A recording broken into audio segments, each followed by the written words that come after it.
What? Oh! The weapons they had in their hands flew directly at the figure without their control. They tried to hold back their weapons such as swords and spears, but an invisible force seized the weapons from them. The weapons landed on the figure's feet as it slowly stepped towards them. Duh. 6.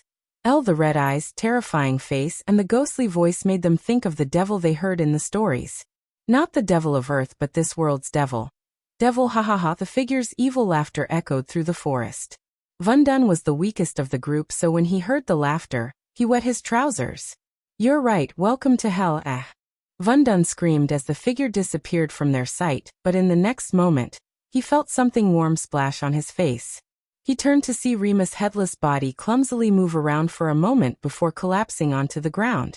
Right after he saw Remus die, the figure appeared next to another bodyguard and crushed his head with its bare hand. The figure struck the fear of God in their hearts and plummeted their senses and courage. Every time the figure disappeared and appeared again, a bodyguard died a horrible death. Vundun's instincts told him to run without looking back, but his legs refused to move. When the figure snapped his last bodyguard's neck like a twig, he threw the dead body away and turned its gaze towards him. Vundun stumbled upon a log and fell down as the figure walked towards him. Each step the figure took forward made Vundun's heart pounce against his chest. You. And the figure spoke, looking at him. In the same line of work, the figure paused every time for a moment before speaking the next word. You collect debts. The figure came upon him and lifted him by his neck. Vundun's legs floated on the air as he struggled to breathe through the figure's grasp. I collect souls. The last thing Vundun felt before everything turned black was the sharp pain right between his eyes. Throwing aside Vundun's dead body, the figure looked around to see its handiwork. Then the figure gaze landed on the tree log that Vundun stumbled. It slowly walked at the log and crouched beside it. On the log, the figure etched the letter L using its sharp claw. At this exact moment, coincidentally, a bolt of lightning struck the nearby, and following the lightning, a loud thunderclap echoed through the forest. Somewhere else in the Elon continent, a lonely figure sat atop the mountain peak, eyes closed. The onshore breezes climbed the mountain slopes until the air became cool enough to condense its vapor to rain and showered the mountain peak and the figure. The man's golden hair fluttered in the icy breeze and his face was a symbolization of peace and serenity. He seemed calm as a peaceful river. Yet his peaceful face suddenly showed an expression of concern as he abruptly opened his eyes. An evil has born. Chapter 69 System Version 2. 0 Host. Michael Cultivation Level. Body Refining Stage Level 6 Experience Points. 95,000/200000 Badass Points. 6,500 Skills and Spells. Wind Blast LVL2 Responsive Shield. LVL3 Environment Scanning. LVL2 Ignitia. LVL1 Lightning Dash. LVL1 Energy Devour. LVL1 Death Range. LVL1 Occupation. Disciple of Sunrise Sex Status. Healthy Goals. Control the World Utility Function. Banker, LVL2 Ratio, 1,000 Gold Coins. 5 Badass Points, Wealth, 920,000 Gold Special Trait. 5-Star Alchemist Subordinates, Gaia. Loyalty Level 49%, Base of Operation. Sunrise Sect. Back in Michael's room. He was meditating but there was a small smile on his face. A few hours ago, he successfully introduced his other persona to this world. He was going to make an entrance in Breedia but Vundun, unfortunately, made himself a target of Michael, thus ending up being the fertilizer to the dark forest. Michael didn't shake Vundun's hands for anything, but to place the tracking dot he bought from the system for 200 badass points. The tracking dot was so tiny as Vundun didn't even feel it on his hand. When he was about to put on his new suit of armor and chase after Vundun, the system recommended he upgrade it to version 2. He thought about it and finally decided to upgrade the system because of a few reasons. The first and the important reason was the system's new functionality, the mentor function. The mentor mode enabled him to learn any spell that was not bought from the system store. The function would also improve the spell or skill's efficiency and power. The only downside for this function was, unlike the spell or skill bought from the system, he couldn't get to reach 100% mastery out of the box. The spell or skill learned through the mentor function could only reach a certain percentage of mastery, and if he wanted to reach 100% mastery, he had to practice the spell or skill often like normal people. The second reason was another new functionality, the masking function. It was the function that prevented Vundun and his group from sensing his cultivation level. However, the function could only work for 10 minutes and after 10 minutes, he had to wait for 1 hour before using it again. He liked the two reasons but he loved the third one, which was the decrease in experience points limit to reach the next level. The system hooked him to upgrade it when it mentioned the decrease in the XP limit from 300,000 to 200,000. That meant he had to kill fewer people to reach the next level. Also, the system mentioned every time he upgrades it to the next version, there would be a huge decrease in the XP limit. After he upgraded to the next version, the system was generous to gift him one coupon that let him buy a skill or spell for free and a few items. Of course, the system limited his choices as it knew he would try to buy a legendary level spell or skill. Among the choices given by the system, he chose a skill called Death Range. The reason why he chose the skill was it perfectly complemented the fear toxin. After he activated the Death Range, anyone within a few radius from him would be terrified for some limit. The weaker they were, the more they would fear. Coupled with his fear toxin, the effects of the skill were almost doubled. That was not the only sweet thing about this skill. Within the Death Range, Michael's strength and speed would increase by 25%. That was how he crushed a few skulls like crushing an egg. The only downside of this skill was it could only be upgraded to level 3 where his strength and speed would increase by 50%. However, as far as he was concerned, a 50% boost is not a joke. To upgrade the system to version 3, he needed a whopping amount of 30,000 badass points. For now, he was happy with everything as it is. Another change he noticed after the upgrade was the system's voice. Until now, the system sounded like a robot, but now, it sounded less robotic. System, convert 450,000 gold into badass points, starting the conversion. Conversion success. The host received 2,250 badass points. The host's total badass points is 8,750. Alright, now I should have a talk with the elders and Claire, He stood up and walked towards the door. Gaia was still sleeping on the floor after inhaling chloroform. With a smile on his face, he carried her and put her on the sofa. Master Ghost, when he stepped out of his house, he saw Daniel was waiting for him with a stack of posters in his hand. Daniel, I see you got what I asked. Yes, Master Ghost. This is all the posters of wanted criminals in Breedia. We should avoid selling potions and pills. Daniel handed over the posters to Michael as he put the posters in the system storage to use later. I also brought this, Master Ghost. Daniel retrieved a rolled parchment and gave it to Michael. The parchment on Michael's hand was a high-quality paper and had some weight to it. When he opened the parchment, Michael's brows went up in surprise because he instantly recognized the person on the poster, Gaia. The poster didn't mention Gaia's crimes or her origin, but it only had her last known location and the bounty amount. 4 million gold coins and a chance to join the Morningstar sect in the Nether Realm. Although he didn't quite understand the latter, he knew the value of the first. Where did you get this? At the Adventurers Guild, Master Ghost. This poster is all over the kingdom. Every sect and adventurer is searching for this girl. I thought you should see this right this moment. Michael realized that Gaia is in real trouble now, and if she removed the mask he gave her, even he wouldn't be able to save her from being dragged back to Nagaland. Do you know who put the bounty on her? The poster only mentioned that they report any information they find about her to the Adventure Guild, or any sect in the kingdom, but not a word about the person who put the bounty on her. Michael had some idea who would have put this bounty. No one knows, Master Ghost, and I didn't ask around too much because I wanted to be discreet as possible. You did great. I'll raise both of your salaries later. Now take the day off. The tiredness of traveling faded away from Daniel's face when he heard Michael. He bowed at Michael with utmost worship and joy. Thank you, Master Ghost. After this, Daniel rushed to find Ricky to share this wonderful news while Michael went back inside his house. On his way, he saw Gaia yawning and coming towards him.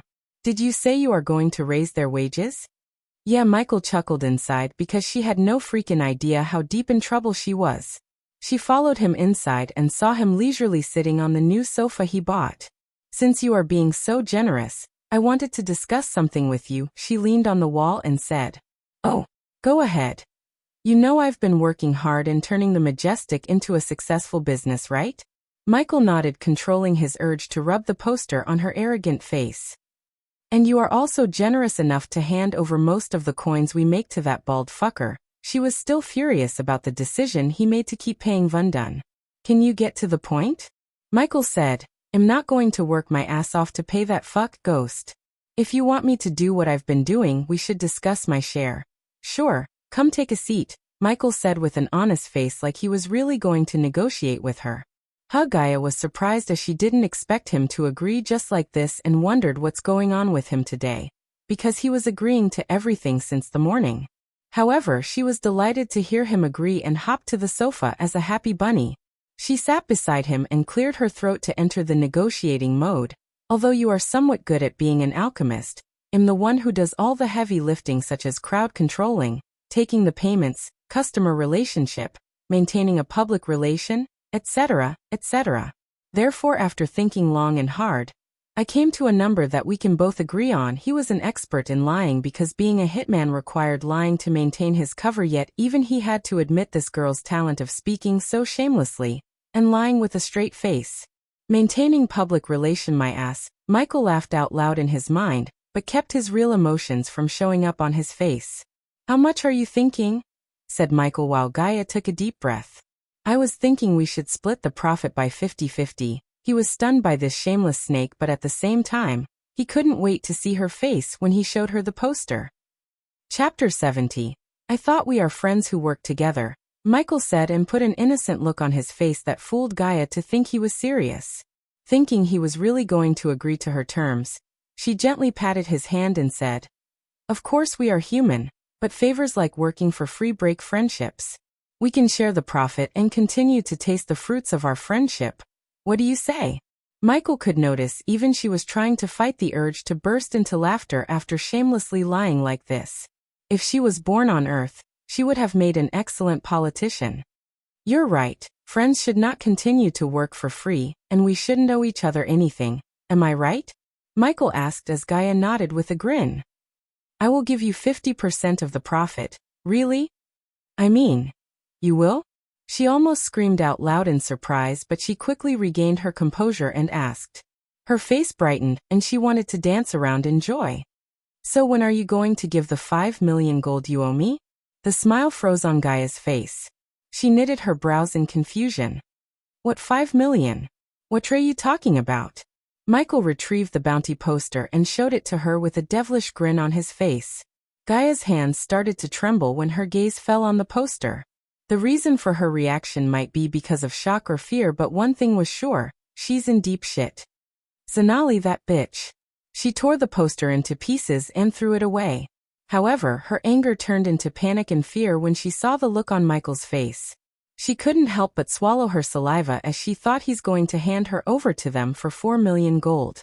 Right this moment, she wanted to punch herself for asking 50% of the profits. Human, she put on her best pleading face and meekly called Michael like a scared kitten. So when are you planning to give me the 5 million gold? Isn't it 4 million? You said friends should not work for free, right? 4 million for not handing you over to Zanali and 1 million for the pills you have swallowed until now, for free, just as he said. She leaped at him and hugged him tightly. This reaction of her surprised him, but he knew this snake was trying to use this hug as a bribe. Forgive me for asking 50% human. Please don't hand me over to that bitch. You know what they do to me.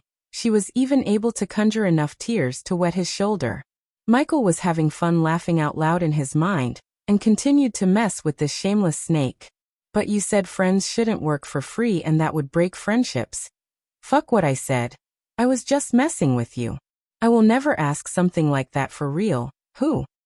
She sobbed, hugging him. But what about the fruits of our friendship?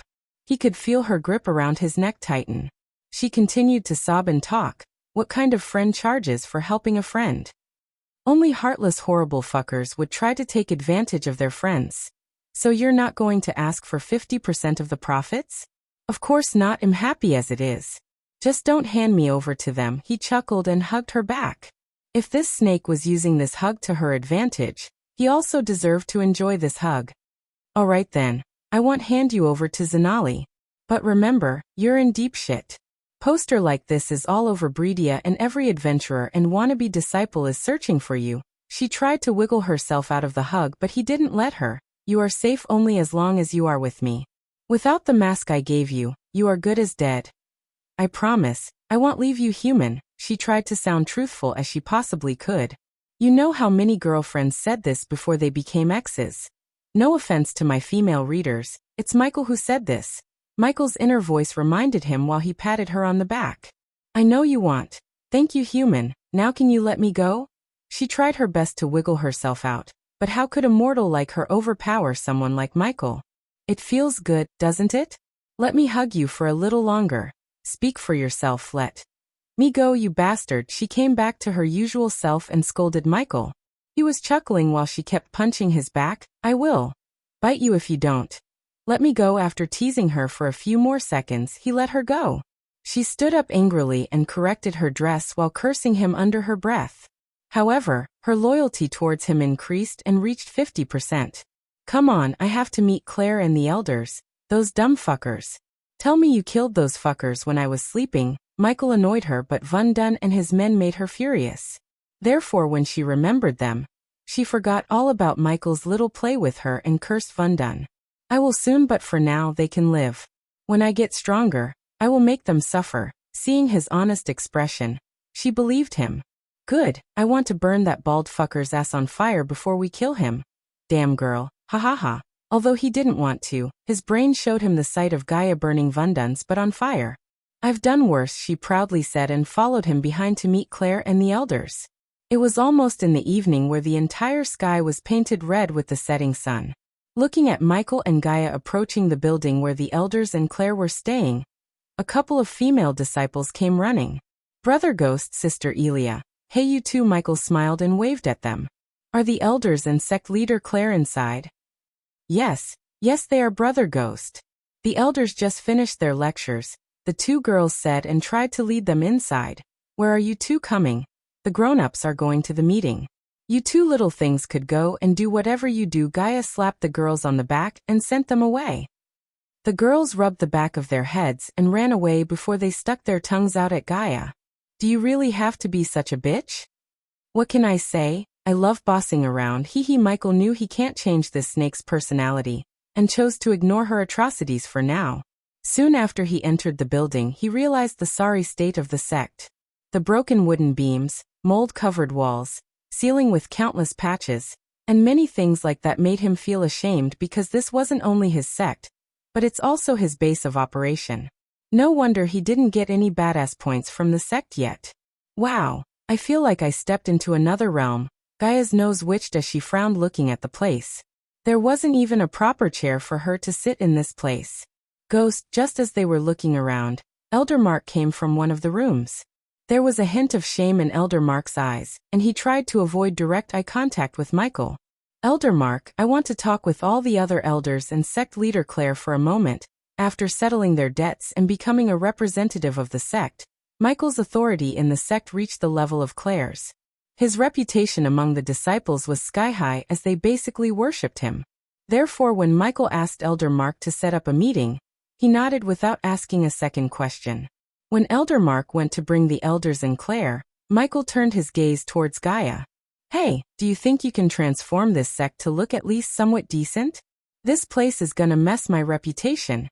Yeah, no shit. My ma, your mates have a better place, that's what you were going to say, right? It's the truth. Gaia shrugged and looked around the place again before asking Michael. So you want me to fix this place? Michael nodded. Yes, I know you must have seen many sections.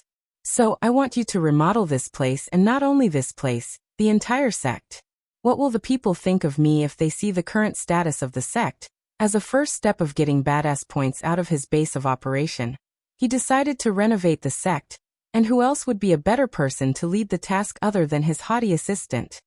You're right, I have seen many sects and places. I can turn this place around to suit our tastes, but it's not gonna be cheap. Money is not the problem. Let me first have a talk with the elders and Claire about my place in the sect first. Then we can start turning this place around. Chapter 71. A few minutes later, Claire and the elders appeared in the hall one by one. Since he decided to focus on developing this sect to earn more badass points through it, he took a closer look at everyone before him. Elder Mark, the powerful amongst them all, looked serious and solemn. Michael could sense Elder Mark is just a few months of cultivation away from breaking through to the body-strengthening stage. After Elder Mark, Elder Reiner stood there with a wide grin on his face for no reason. He vaguely resembled Gandalf the Grey to Michael. In Michael's eyes, Elder Miles looked like a goofy, fun-loving old man, and the first to get mad. Lastly, Elder Sandra quietly stood beside Claire. Even though she was sick and fighting with death every day, her composure and calm look on her face made her look like the wisest among the elders. Unlike Elder Mark, these three were at least a year of cultivation away from reaching the next stage.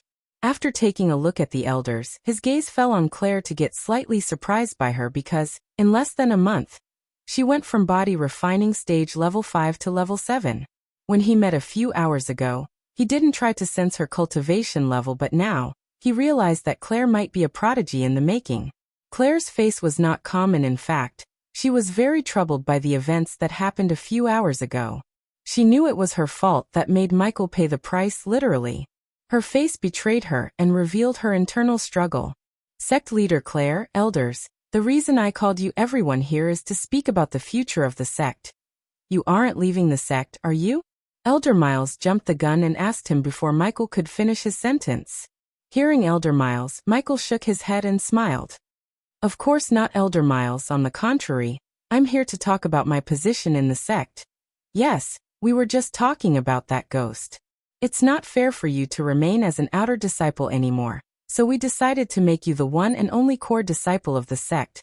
Leaning on the wall, Gaia snickered. Usually in sects like the three big sects, a body refining stage cultivator would never get promoted to a core disciple position no matter how talented they are.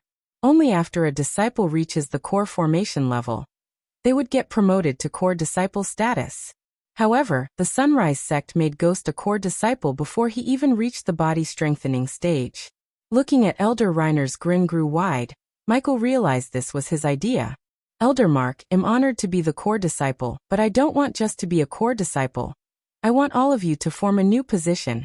Gaia's face lit, realizing Ghost is weaving some kind of plan to take over this sect. She liked stuff like hostile takeovers. The elders were visibly troubled when they heard him, but before anyone could raise a question at Michael, Claire opened her mouth. After all you've done for us, we are grateful to you, Ghost. So I would grant anything that's within my power, if making him the sect leader would help her sect enter the golden days. She was ready to do just that. A position called Guardian, sect leader Claire. For the outside world, it'll be a core disciple, but in secret, it'll be the Guardian. Before any of you ask, I won't put my nose into any day-to-day decision-making. Sect leader Claire is a great leader, and I have no intention to share the leader chair. I only wish to partake in important stuff, like an ancestor? Elder Miles quickly asked him. When a current leader of the sect or a family decided to enter the lonely mountain or secluded cultivation, they would become an ancestor of that sect or family. All the decision-making and control of the place would go to the next head. An ancestor would only make an appearance if the sect or the family in a catastrophic disaster, or to take part in the utmost important ceremonies. Not exactly, but something like that. As a guardian, he'll be around and look after the sect now and forever, so the Sunrise sect will never decline again. From now on, our sect would only move towards glory. I'll make sure of that. Sect leader, elders, are you with me on this, sect leader? Hell yeah, kid, let's do it. I'm so sick of being an elder of a declined sect. Before I die, I want to feel how it feels to be an elder of a prestigious sect.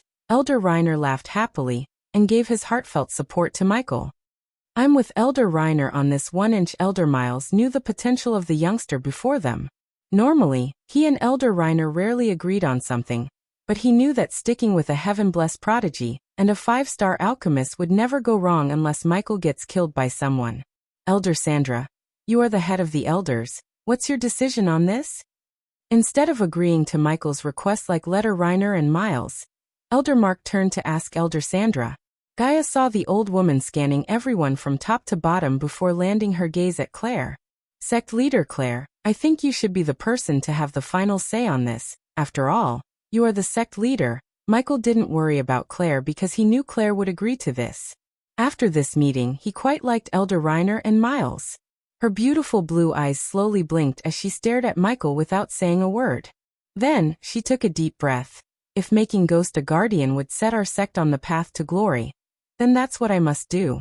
As the current sect leader, I name you Ghost as the core disciple and the guardian of the Sunrise sect. A golden ray emerged from her hand and showered Michael before it vanished. Ding. Congratulations for the host to become the core disciple. Ding.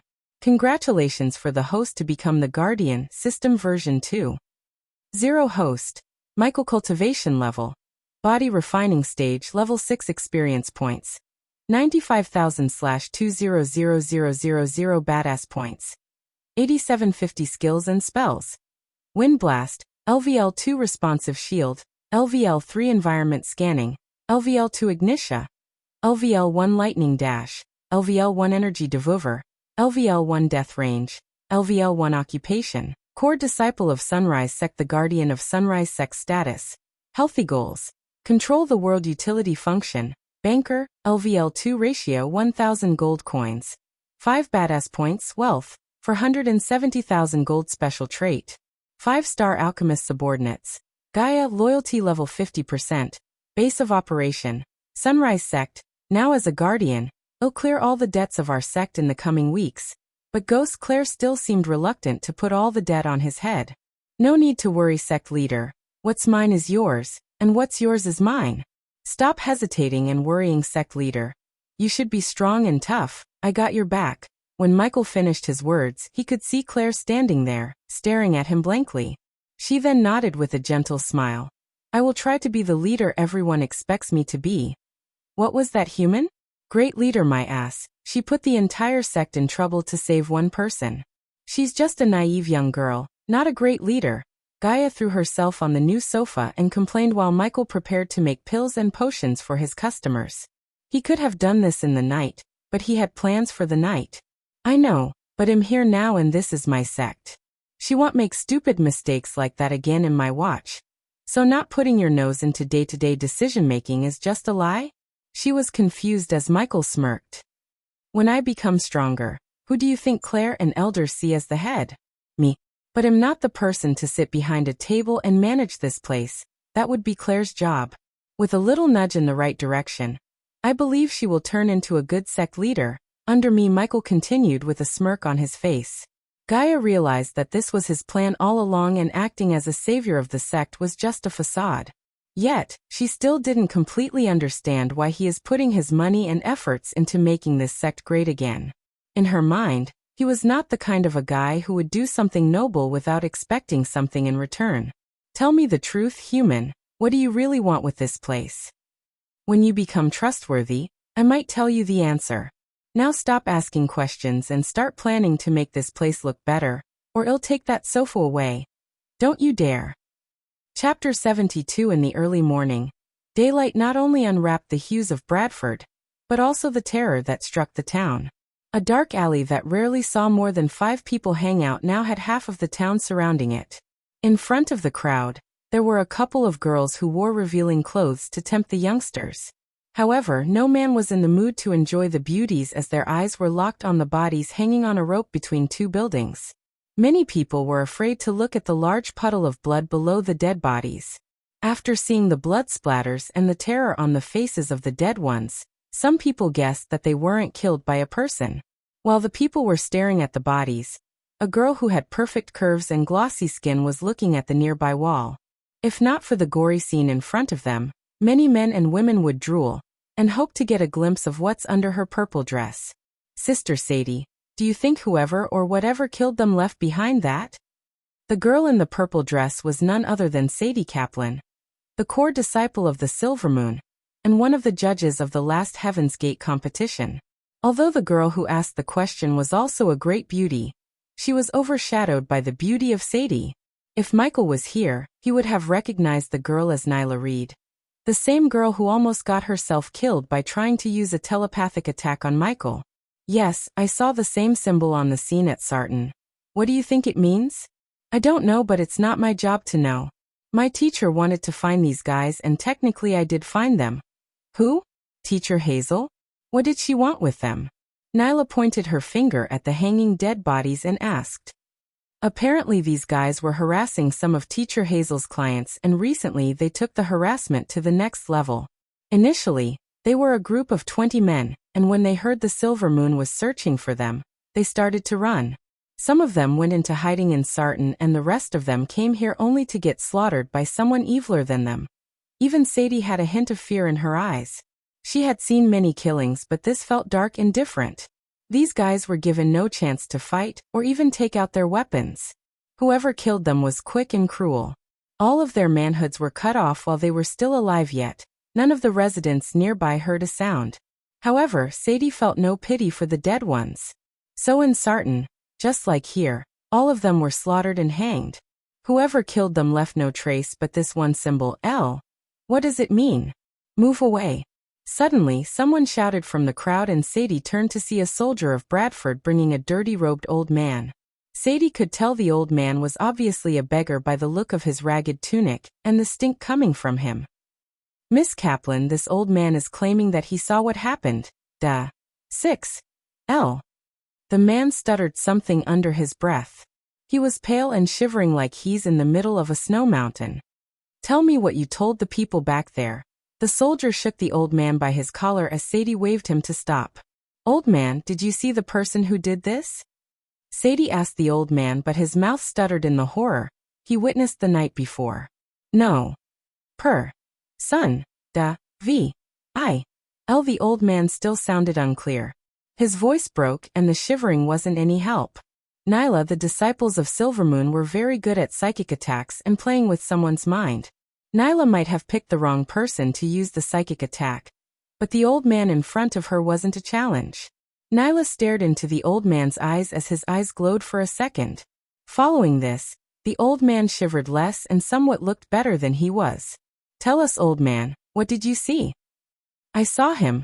The crowd didn't make a sound as everyone's focus was on the old man. Saw who? The devil. The moment these two words escaped the old man's mouth, there were several gasps from the crowd and some dropped onto their knees and started to pray. What nonsense are you spouting? Nyla had enough of this old man's mumbling, but when she was about to slap some sense into the old man, Sadie stopped her. Did you see his face? Yes, the old man nodded, but when he recalled the face he saw, Nyla had to use her powers to calm him again. Red Eyes wore nothing but black. Hearing the old man's description, the people trembled as he continued. He came with darkness. The whole alley turned dark. I could only see his red eyes. Mere mortals like them didn't stand a chance against him. Mere mortals? All of them were body-strengthening stage cultivators. You old fool, Nyla yelled again, but the old man shook his head. We all are mere mortals in front of the devil. Save us, God. Pray to the Almighty. Save Bradford. Many people went crazy and shouted at the sky, hoping God would save them from the devil. Ignoring the people, Sadie asked a few more questions to the old man. Not because she wanted to find the person, but her curiosity got the better of her. Did he see you? Why did he leave you alive? Again. Nyla Reed yelled and used her mind powers to calm the old man again because he started to shiver after Sadie's question. It took him longer than before to calm down. He wanted me to announce his presence even after Nyla calmed him down. The old man's voice slightly broke in overwhelming fear. Did he say something to you? The old man slowly nodded and conveyed the words of the devil to everyone. He said. The people stopped their shouting and prayers and looked at the old man with eyes full of fear and terror. He is here to claim the souls of the sinners and some of the people who committed crimes such as stealing, beating their wives, or children fainted on the spot, because they just paved their way into the devil's hit list. However, the old man was not finished as he had few more words to tell the people. Lucifer is watching. L for Lucifer. Sadie turned her gaze towards the wall where the letter L was written on by blood. She felt a cold chill running through her spine because if he was really the devil who's here to kill the sinners, what could the people in this world do except sent to hell by the devil? She didn't even want to think about it.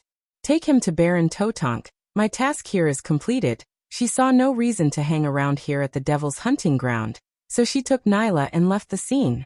Because Nyla couldn't use a flying sword with her level of cultivation, and Sadie was in the mood for horse riding to calm her nerves, both of them bought 2 horses to travel. Where to, Sister Sadie? Rivertown. I want to buy some iron ore. Following their departure from Bradford, Sadie and Nyla traveled in silence thinking about the devil the old man talked about. The huge trees on both the side of the mud road supplied them with shadow and a cool breeze to calm their minds. On their way to the river town, they saw no carriages or people, but when the outskirts of the river town was in their eyes, they also saw a trio before them. Sadie's lips curved upwards while Nyla swallowed saliva, because they both recognized the person who was tiding before them. Is that who I think it is? Sadie galloped her horse to catch up with them as Nyla followed her behind. Ghost.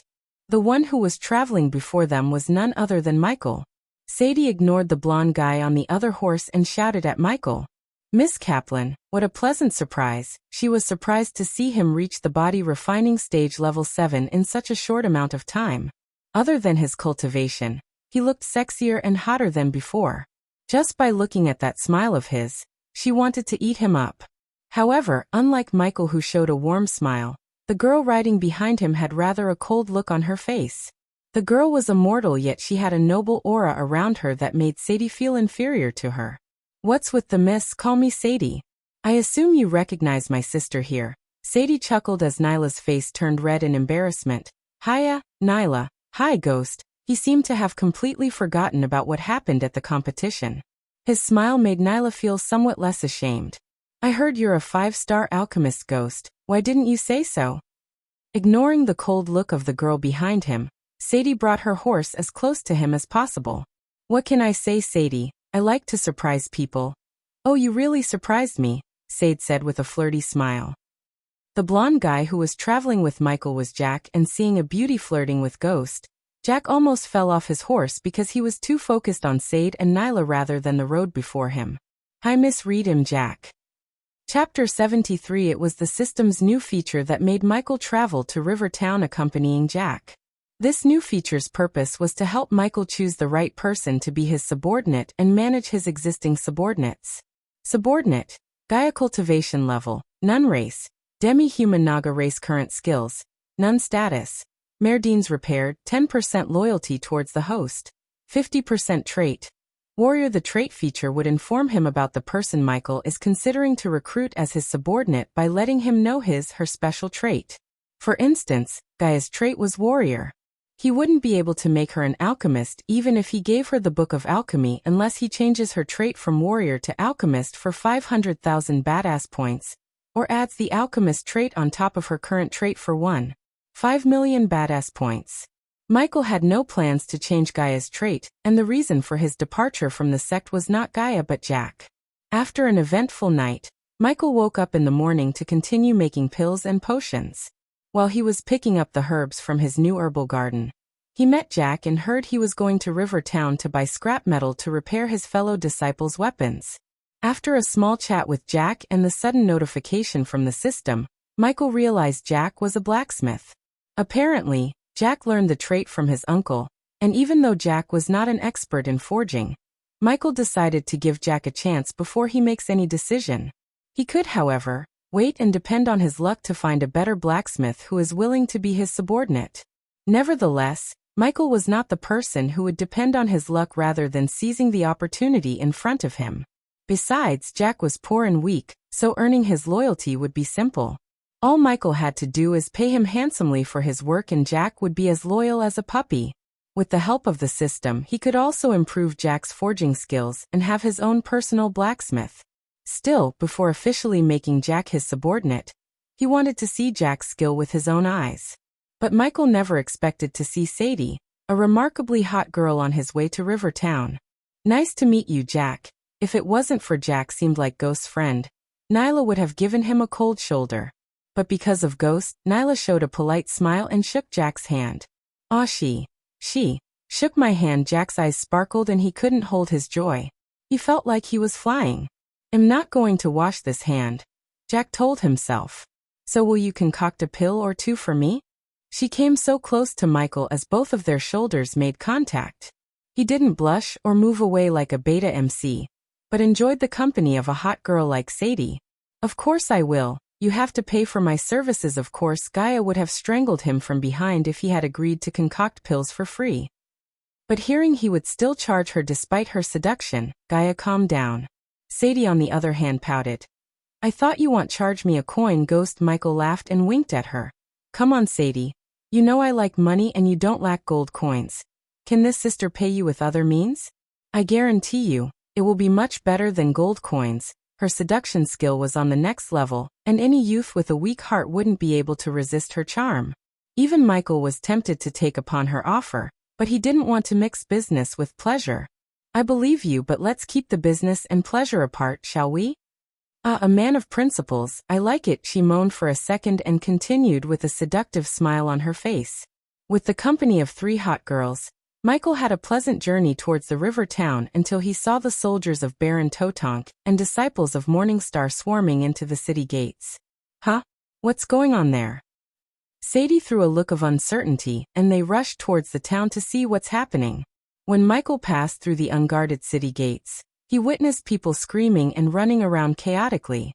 Sights of a couple of wrecked buildings entered his eyes. What the hell is going on here? Nyla dismounted her horse and the others did the same because the streets were full of panicking people to ride through. The people seemed to have been running from the other end of the town where Michael first met Ricky and Daniel. "Hey you!" Gaia had enough of this as she grabbed one of the men who was running for his life. "What's going on here and what are you running from?" Netherals. He broke Gaia's hold and ran like hell without turning back. Netherals? In River Town, Nyla, Sadie, Jack, and Gaia wondered why are the Netherals here at River Town while Michael wondered what the hell is a Netheral. "Hey," Michael leaned back and scratched Gaia's shoulder. "What's a Netheral? Seriously. Come, I'll introduce them to you." Gaia led Michael towards the danger as Nyla and Sade followed them. While he was walking against the crowd, he noticed the tavern he spent his first night became a ruin. The more he walked towards the forest on the other side of the town, he saw more disciples of the Morning Star in Golden Valley. The city gates were shut close and being barricaded by some disciples of the Golden Valley. Since there was no way to see what's happening on the other side through the gate, Michael and the group started to take the steps to stand on top of the city walls. When he was climbing the stairs, he could smell a putrid smell in the air. The air stank rotten corpses as Gaia covered her nose with her hand. What the? When he reached the top of the wall, his body went rigid, and felt a cold chill running through his spine. Zombies in the distance. There were hundreds of humanoid figures and animals. However, their skin was arctic white and glistened in the light. Their bones were visible through the peeling skin, and their maniacal eyes that burned with madness. And then there was a yelp, a whine and two cracks. The blood slurping began. One of the netherals munched his way through a deer in no time. It was spine-chilling to watch him at work, his eyes fixed on the deer as he slobbered Rottweiler drool down his chin. Soon, the nearby zombies joined him to feast on the deer. Zombies? Is that what you called them where you came from? Sadie asked Michael.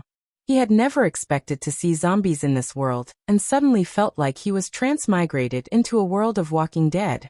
It took him a couple of seconds to take his gaze away from the army of zombies in the distance ready to swarm River Town. Where in the hell they came from? Michael didn't fear many things in the world, but in front of an army of zombies, he began to fear. The host does not need to worry much. You won't turn into a zombie if they bite you.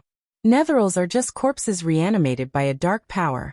What System just said calmed his nerves as he took a closer look at the zombies. Gaia noticed his serious expression changing as he began to grin. Netherrealm. Gaia was interrupted by Sadie. Sadie's interruption infuriated Gaia because it was her place to explain things to Michael. She didn't like being replaced, especially by Sadie. Every 3 years, the layer between our world and the Netherrealm gets weakened. All the great cultivators in our world use this time to open a rift to Netherrealm, so the younger generation could enter and gain experience, as well as get some treasures from the Netherrealm if they are lucky. During this time, some Netherals would be able to pass through the layer and come to our world, but not this many. It's because someone is using dark magic to summon them. A voice filled with arrogance sounded as they turned back in the direction of the voice to see Victoria walking towards them with her followers. When he met her at the competition, she was a body refining stage level 8 cultivator, but now she was at the body refining stage level 10. Despite her defeat at the competition, she now looked more arrogant and cold. However, her cold expressions changed suddenly when she saw the face of the youth near Sadie. You. The words he spoke to humiliate her, and the sight of her scent flying from the stage flashed across her eyes. In her eyes full of anger, there was also a hint of shock because compared to the jump in his cultivation level, her accomplishment was nothing. He was able to defeat her without breaking a sweat when he was just at the body refining stage level 1, but now, he reached level 7, only 3 levels below her. Standing behind Michael, Gaia pretended to control her urge to laugh at Victoria to fan her anger and mess with her mind. Michael, on the other hand, didn't even take more than a second to acknowledge her presence as he started to count the zombies happily. The reason for his joy was he sensed the zombies have a cultivation level, and that meant he would get experience points by killing them. A moment ago, the Netherals freaked him out. However, now, they were not walking dead but walking experience points waiting to get slaughtered. Chapter 74. Calm down, Victoria. Another voice sounded at the scene, and Gaia noticed Evan, the other one who Ghost defeated at the finals. However, unlike Victoria, he had a warm smile on his face and seemed more approachable than his rival. Nice to see again, Ghost. Evan reached out his hand and surprised Michael with this gesture. Likewise, well, if Evan was chill about what happened before, he wasn't going to hang on to it as he shook his hand with a gentle smile. Our scouts informed us that the sorcerer who is summoning them is at the ruins in the forest. Brother Alex and sister Selena are currently on their way to apprehend the sorcerer. We should all go and help them because they need our help. I think I stay here and take care of the problem in front of us. Why would he help that arrogant bitch and her boyfriend, wasting his time and efforts?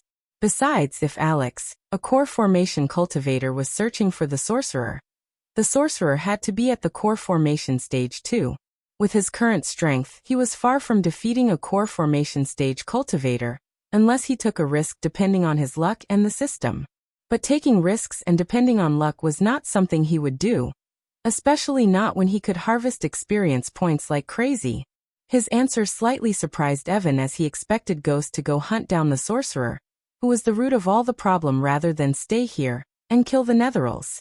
Our senior Adam is on his way too, and with him, the sorcerer is as good as dead, Victoria snickered as Evan looked at Sadie. What about you, Sister Sadie? Will you come with us? Sadie stared at both Michael and Evan for a moment before letting him know her answer. Nah, Alex and Selena have all the backup they need. I stay here and keep the Netherals at bay. Most of the Silvermoon disciples practiced and excelled in psychic spells and mind-controlling techniques. These were their main weapons in their arsenal when it comes to battle. Sadie was not an exception to this, and she knew her strengths and weaknesses well. That was why she chose not to go chasing the sorcerer, because the sorcerer, who was summoning the Netherals, must have stronger Netherals around him. Since Netherals had no consciousness or living brain, none of her mind-controlling techniques would work on them. Therefore, she chose to remain on the top of the wall where it's relatively safe, and when the time comes, she decided to slip away. Everyone from Golden Valley, stay here and keep the Netherals at bay if they choose to attack the town. If push comes to shove, kill as many Netherals as you can and collect their cores, one of the girls who was standing behind Victoria ordered Golden Valley disciples. Michael hid his irritation from showing on his face, as he didn't want to share the kills with anyone else. The more Netherals the disciples kill, the more XP he would lose. My fellow brothers and sisters from Morningstar, your priority is to keep the town safe from the Netherals. Do not go provoke the Netheral army standing outside. We must hold them until our senior Alex and sister Selena apprehend the sorcerer, who is summoning them. While the disciples from Golden Valley and Morningstar were taking orders from Victoria and Evan, Michael planned to make the most out of this chaos. Elia, come with me for a sec. Michael took Gaia and stepped away from the prying eyes for a moment. If you want anything, why don't you ask your new friend, that bitch over there? Before even Michael could say anything, Gaia cursed Sadie. This is no time for temper tantrums, you jealous snake, Michael said with a low-pitched voice and knocked her on the head. Ah! Michael covered her mouth before she could cry out loud as she rubbed her head where Michael knocked. Now listen, do you know how to handle a bow? Michael's hand was still covering her mouth, so he could only hear her muffled answer. He took his hand back, ignoring Gaia's scowl. Are you any good? Considering his subordinates' killings also would give him XP, he planned to put the Legolas bow in Gaia's hand and double the killing. Hearing Michael's question, she didn't answer him but took 2 little stones from the ground. Under his gaze, she threw one stone high into the air, and while the stone was in midair, she hit the stone with the second stone with deadly accuracy. Even Michael couldn't stop his brows from arching up in surprise. Despite the height and the wind's strength, she was able to hit the stone with another stone with perfect precision. As the Earth's best assassin, he knew how difficult the feat was and acknowledged her talent. Initially, he was just hoping for her to kill some Netherals with the bow, but now he realized he has a female Legolas with him. He didn't worry about her cultivation level because she could stay on the wall and hit the Netherals in their head to kill them without stepping on the battlefield. Is that answered your question? If it didn't, put a fruit upon your head and stand there, she said, like she really wants him to do that, but he sighed and retrieved the bow from his storage. The rather ordinary-looking bow may have gone unnoticed in others' eyes, but the moment she saw the bow, she recognized its capability and value. Does the host wish to give the bow to subordinate Gaia? Yes, the bow came with the quiver, but not with arrows.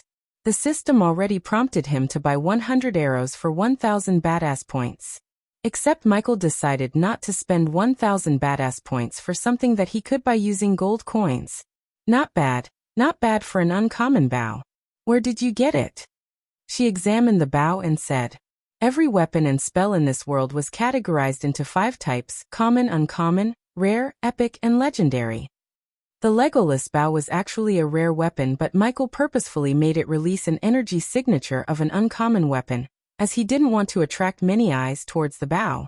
In a ruin, you didn't find any arrows with it? I saw a blacksmith store on the way.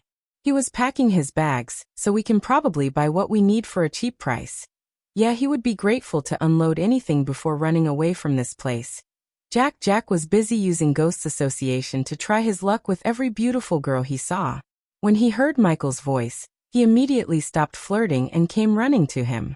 Sadie, Evan, Victoria, and everyone wondered what was Ghost planning, but Evan and Victoria were busy organizing the team to go into the forest as a backup to Alex, Selena, and Adam.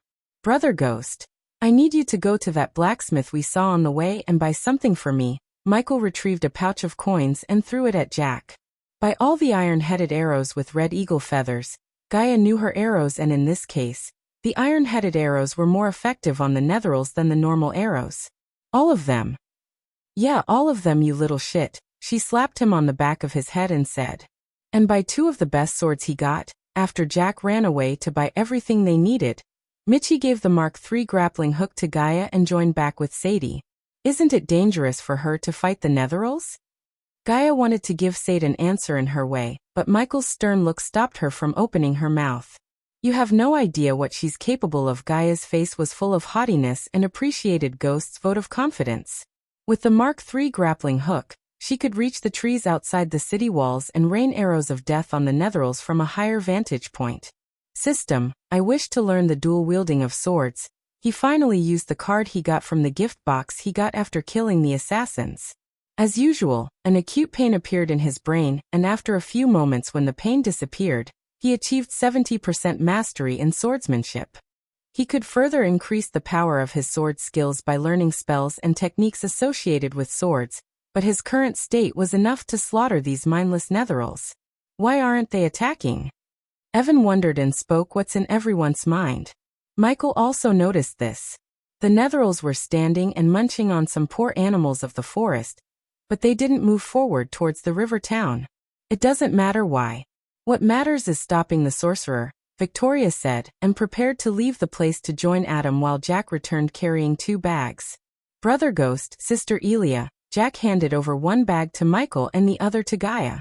Not the best, but it'll do. Gaia commented about the arrows and put them into her quiver as Michael opened his bag to see 2 ordinary-looking broadswords. They were nothing fancy but common swords made of steel. Since he liked the black color, he approved the black hilts of the swords. The sight of him swinging the swords raised Sadie's heartbeat and put a slight redness on her cheek. Evan preferred to use a spear and focused on mastering the spear, but Victoria was a swordswoman, so she was surprised and shocked at the same time. Is he a swordsman? Victoria thought, but her train of thought was interrupted by Sadie's shout. What are you doing? Michael was standing on the edge of the wall with a sword in each hand. Starting the party, as these words left his mouth, Sadie saw him throwing his swords up in the air and jumping down, startling everyone on the wall. Chapter 75. The fall was deep, but using the arch energy, he landed with the iconic Iron Man pose. When he stood up, the 2 swords he threw up in the air landed on his hands with the perfect timing. Congratulations to the host for successfully being a badass. The reward is 100 badass points. Ding. Congratulations to the host for successfully being a badass. The reward is 200 badass points. Ding. Congratulations to the host for successfully being a badass. The reward is 150 badass points. The beep sound of the system rang continuously in his mind and put a grin on his face. He realized what he just made impressed many disciples and couldn't wait to reap the benefits of this opportunity in front of him. He wanted to thank the sorcerer for summoning an army of netherils, as now he could not only earn XP, but also precious badass points. With the responsive shield and healing potions in the storage, he started to walk towards the army of netherils fearlessly. What the hell is he doing? Sadie shouted. What does it look like? He's going to send those all-damned creatures back to hell where they belong. Even though his intention was obvious at this point, Gaia's answer still startled many. Humph, they are going to feast on him before he could even kill 5 or 6 netheril, Victoria sneered, and she couldn't wait to see the netherils tear him apart. If he had a brain, he would have brought backup, real backup rather than a mortal. With a bow, Jack felt a cold chill running through his spine because he knew how nasty Elia could be when someone pisses her off.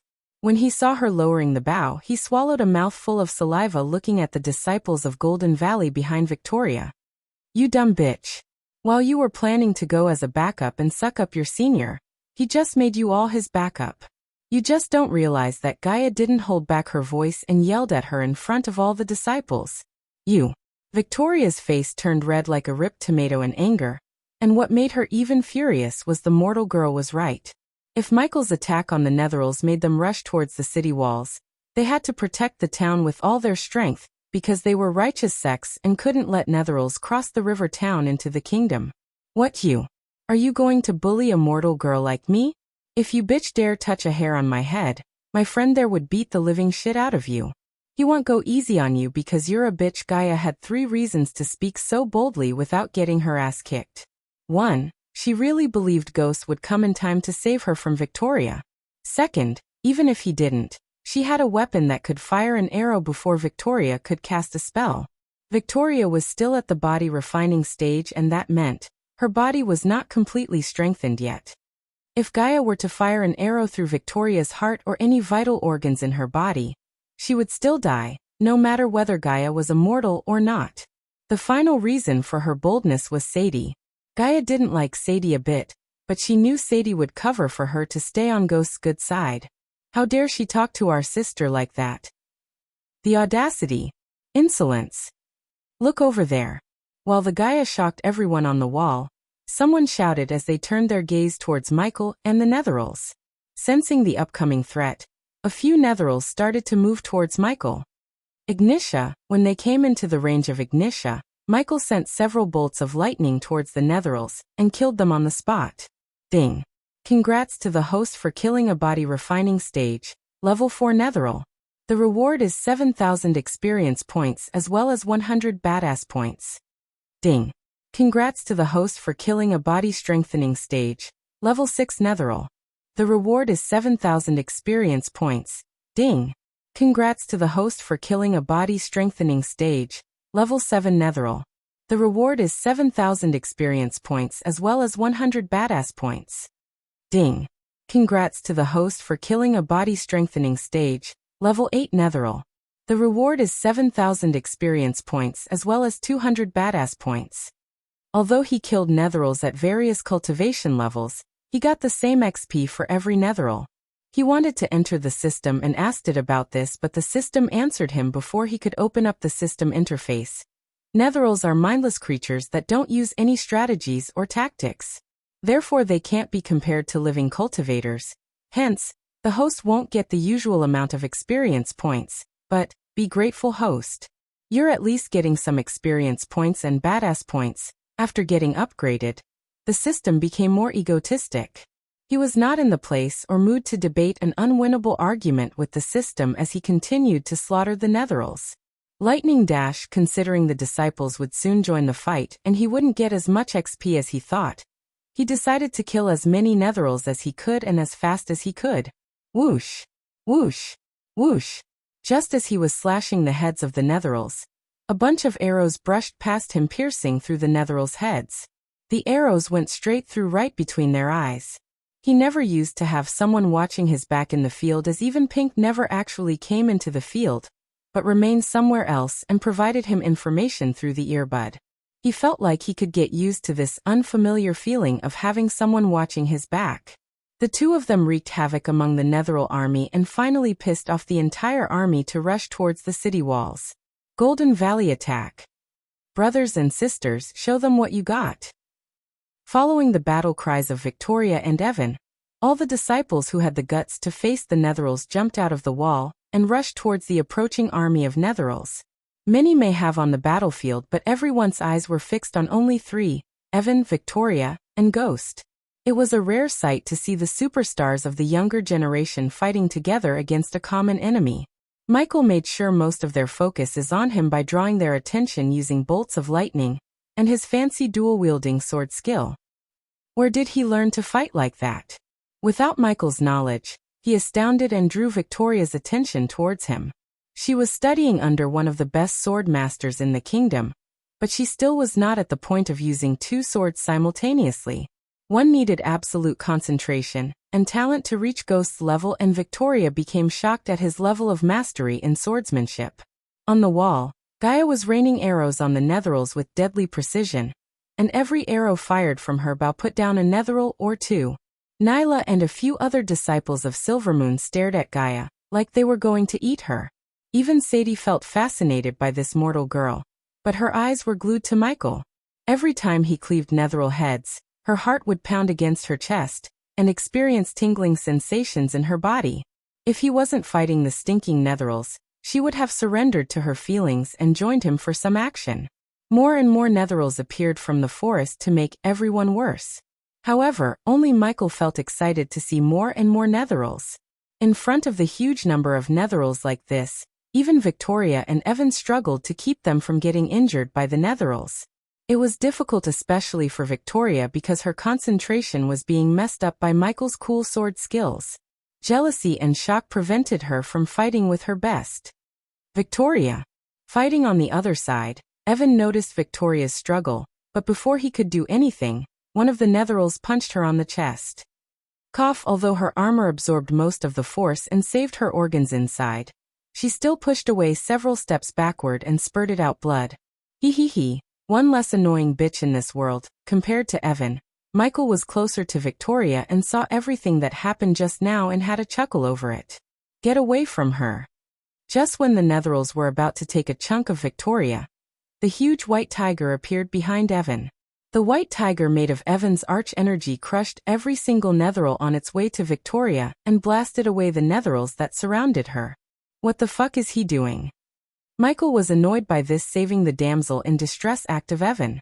They were supposed to hate each other, but Michael realized the haters may have just turned into lovers. Love is the only thing that can turn an enemy into a friend. Michael gritted his teeth and recalled the saying back on Earth. He then settled his frustration on the Netherals in front of him by cutting them in halves. Fuck you, love. Chapter 76, I had it under control. Victoria's pride didn't allow her to say thank you to Evan for saving her from the Netheral attack. Instead, she yelled at Evan. Meanwhile, on Michael's side, many disciples fighting beside him had a face full of alarm and shock looking at the detached heads spinning through the air as the bodies of the Netherals spasmed spaying dark goo. At this moment he had easily killed a bunch of body strengthening and body refinish stage Netherals without taking a single scratch, allowing himself to feel more confident about his strength. Michael quickly collected the fist-sized red cores of the Netherals he killed before anyone could put their hands on them. Not that someone would stop him, he didn't touch the cores of the others. Having Michael around seemed like a blessing to many disciples, because they didn't have to fight the stronger Netherals, but only the foundation stage Netherals. He focused and targeted mostly on the body strengthening and body refining stage Netherals. Fuck you and you. Die you evil sons of bitches. On the wall, Gaia was screaming excitedly and killing the Netherals with her new bow. Sister Elia. Is cursing them really necessary? Some disciples who decided to stay behind now kept staring at Jack and Gaia because of her swearing. Jack felt very uncomfortable looking at all the prying eyes on him. Shut up, you little shit. Only because she was busy with killing the Netherals. She forgot to slap the back of his head as usual, but Jack's hand instinctively went to cover his head. Hey, you all want to see something cool? Sadie and the others' focus on Michael momentarily halted by Gaia's shout. All the eyes were now on Gaia as she knocked 3 arrows on the bowstring and turned her head away from the battlefield. Whoosh, whoosh, whoosh. She released the arrows without looking at the battlefield. Including Sadie, they all followed the trajectory of the 3 arrows she fired, and their eyes went wide in surprise when all the 3 arrows pierced the heads of 3 Netherals accurately. That was so hot. Now I understand why Ghost keeps her around. That girl is really not normal. If Michael was here, he would have knocked her again on the head for showing off, but he was busy on a killing spree, and had 0 clues about Gaia's display of archery. Sister Elia, where did you learn to shoot like that? After seeing all the shocked faces of the other disciples, Jack felt proud to stand beside her even though she yelled at him and thrashed him on a regular basis. I taught myself. Many refused to believe her answer, and thought she was lying, but it was really the truth. Ever since Gaia was little, Zanali got most of the attention and love from everyone in the castle. So Gaia learned to depend on herself rather than on anyone else. Among many other reasons, lack of love and attention from her father, and the death of her mother were the main issues that turned Gaia into a cold, overbearing person. Zanali's mother always views her daughter as the next queen and Gaia as the glorious gift that could be married off to some prince in exchange for an alliance between 2 kingdoms. Because of that, she brought teachers to teach Zanali the arts of war and rule while nagging Gaia to learn knitting, cooking, and many other chores to satisfy her future husband and his family. To avoid a fight with Zanala's mother and learn what she liked, she went on many adventures and honed her skills. Back on the battlefield, Michael continued to slaughter the Netherals. The badass points he was earning began to decrease as he was killing them for some time. He noticed this but cared little because his sole focus was to get as much as XP to reach the next cultivation level. He deliberately told the system not to consume the experience points to break through, because many would become suspicious if he broke through on the battlefield just by killing the Netherals. He knew it would be badass to break through now, but it may or may not bring some unwanted trouble to his doorstep, wondering what kind of cultivation technique he was using. Ayo. A shriek of howls suddenly ran out from the forest as the Netherals stopped moving. Puff, puff, puff. Following the howl and the Netherals stopped moving, they all started to vanish into thin air. Hey, come back, I'm not done with you. The disciples around Michael almost spurted out blood in shock and anger when they heard him. Everyone was sighing in relief but not him. He was yelling at the disappearing Netherals and calling them back. Evan and Victoria also speechless as they turned back to leave the battlefield. Victoria suffered some internal damage and scratches while Evan also sustained some minor injuries. Initially, they wanted to go chasing the sorcerer, but now, they needed rest and healing potions. Many disciples were not as lucky as Evan and Victoria. After the Netherals disappeared, the battlefield was filled with groaning and cries of pain. Few had lost their friends, their limbs, or at least a chunk of flesh from their bodies. Most of them blamed Ghost for starting this battle with the Netherals in the first place for their losses. However, as far as Michael was concerned, it was normal to suffer or lose one's life in a battle, and if they valued their lives very dear, they should have stayed back instead of following Evan and Victoria to battle. Go bring me a table and chair quickly. While they were coming back from the battlefield, Gaia hatched a plan to turn their sufferings into gold. Why? Plop! Since she was not firing arrows, Jack received a slap from her as usual. I'm going. Jack ran off to find her a chair and a table immediately after receiving a slap to the back of his head. On his way back to the wall, Michael put his swords in the system storage and used the wind blast after lowering its power, so he wouldn't blast himself. Woof! Still, the wind blast was powerful enough to let out a muffled blast sound and clean all the bits and pieces of the Netherals from his clothes. He then circulated the arch energy around his body and his clothes to remove the stink. I need a bath, but it'll do for now, Michael said to himself, and lightning dashed towards the wall, leaving a trail of dust and a few cracks of lightning. The disciples from the other side of the wall opened the city gates for everyone. What? Wow. Finally something good came out today. As Michael ran past the girls, they had to quickly stop their skirts from soaring up due to his speed. Now some male disciples who stayed behind blamed Michael less after feasting their eyes on milky white legs of some of the beauties. When Michael halted his steps, he saw Gaia was sitting on a chair behind a table. What are you doing?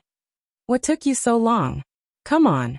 Give me all the healing potions you got. Both Michael and Gaia let out an evil grin as Michael put a bunch of healing potions on the table without asking a question. Listen up, everyone. Gaia's shout drew the attention of everyone, including Evan and Victoria, who were applying healing oils on themselves. Why didn't they buy my healing potions in the first place? What is that crap on their hands? Michael questioned himself, looking at the low-quality healing oils in Evan and Victoria's hands. In reality, they were not at all low quality, as they were 60% pure healing oils, yet compared to Michael's 80% pure healing potions, they were indeed low quality in his eyes. HRRGGRR, Gaia cleared her throat and spoke. Did you suffer a life-threatening wound? Are you afraid of the wounds turning into ugly scars? She sounded like the salesperson on the TV ads for Michael. Do you want to feel less pain? Or do you simply want that chunk of flesh you lost to a Netheral? She paused for a moment as all the eyes were now fixed on Gaia. She winked at Michael and continued her sales pitch. Worry no more. You have the Majestic's healing potion with 80% purity. The first lucky 50 buyers will get a 20% discount on the price. She scheme momentarily shocked all the onlookers. For a second, Michael and Gaia seemed like two human-sized vultures in their eyes. Michael stood there laughing inside when he saw a Morningstar disciple who had a chunk of meat missing from his shoulder walking towards them. The disciple's skin was pale because of the blood loss, and one could see the shoulder bone through his wound. How much? Looking at the space ring on his finger and the expensive diamond chain on his neck, both Michael and Gaia realize he is rich. Oh wonderful, the first customer. Gaia greeted him with a foxy smile. Following the injured disciple, many gathered around and behind him to buy the healing potions, because all of them suffered some injury from the netheril attack. They all wanted to be the first 50 customers to get the sweet 20% discount. However, what they heard next almost made them faint on the spot. 9,000 gold coins only. Chapter 77. What? 9,000? Aren't you selling at the same price as in your sect? Yeah, where is the 20% discount you told us?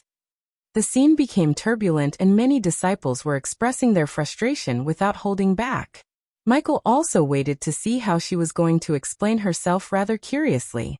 Of course, the price for a healing potion is 7,200 gold coins. But what about the taxes such as road tax and transport tax? Back in our sect, we don't have to transport the products, sit under the scorching sun smelling the stink of netherils in the air. No one is forcing you to buy. Michael could tell everyone who is here to buy had suffered a major wound, and without a proper healing potion and treatment, they would have to face nasty consequences. Therefore, if they had some brains and coins, they would buy the potion while they still can. The 20% discount was just to rile up the crowd. Many who had only 9,000 gold coins or so and suffered some minor may have decided to keep the coins if she didn't give the 20% discount. However, now, they couldn't back off because of 1,800 gold coins, as that would make them look bad and hurt their image in front of all the girls.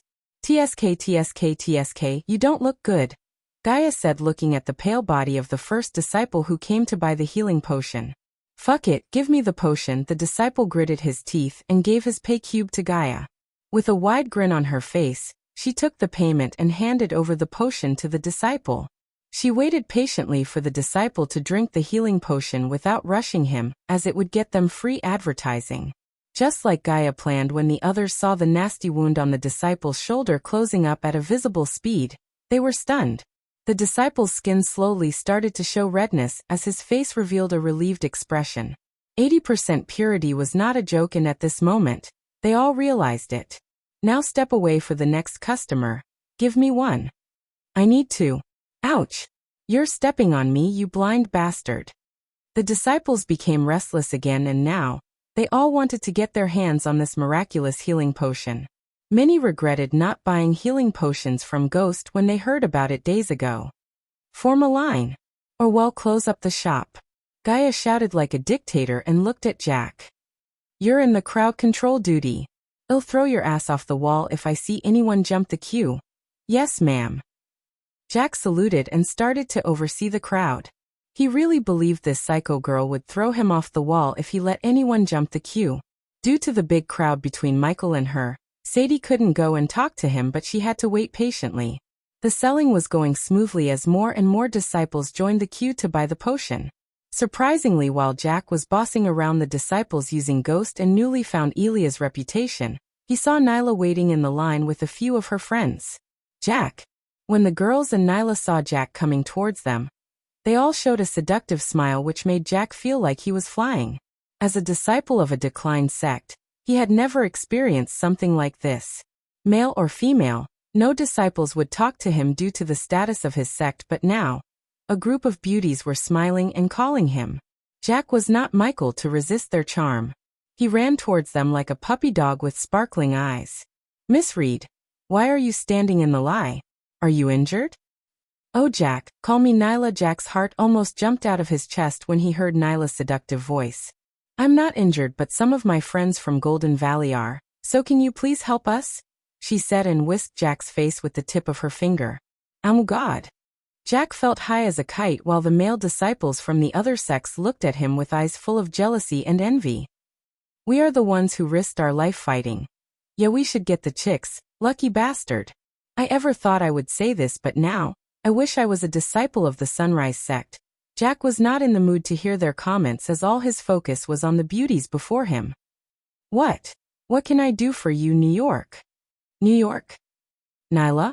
Jack stuttered before finally calling her by her first name. He was not at all used to all this.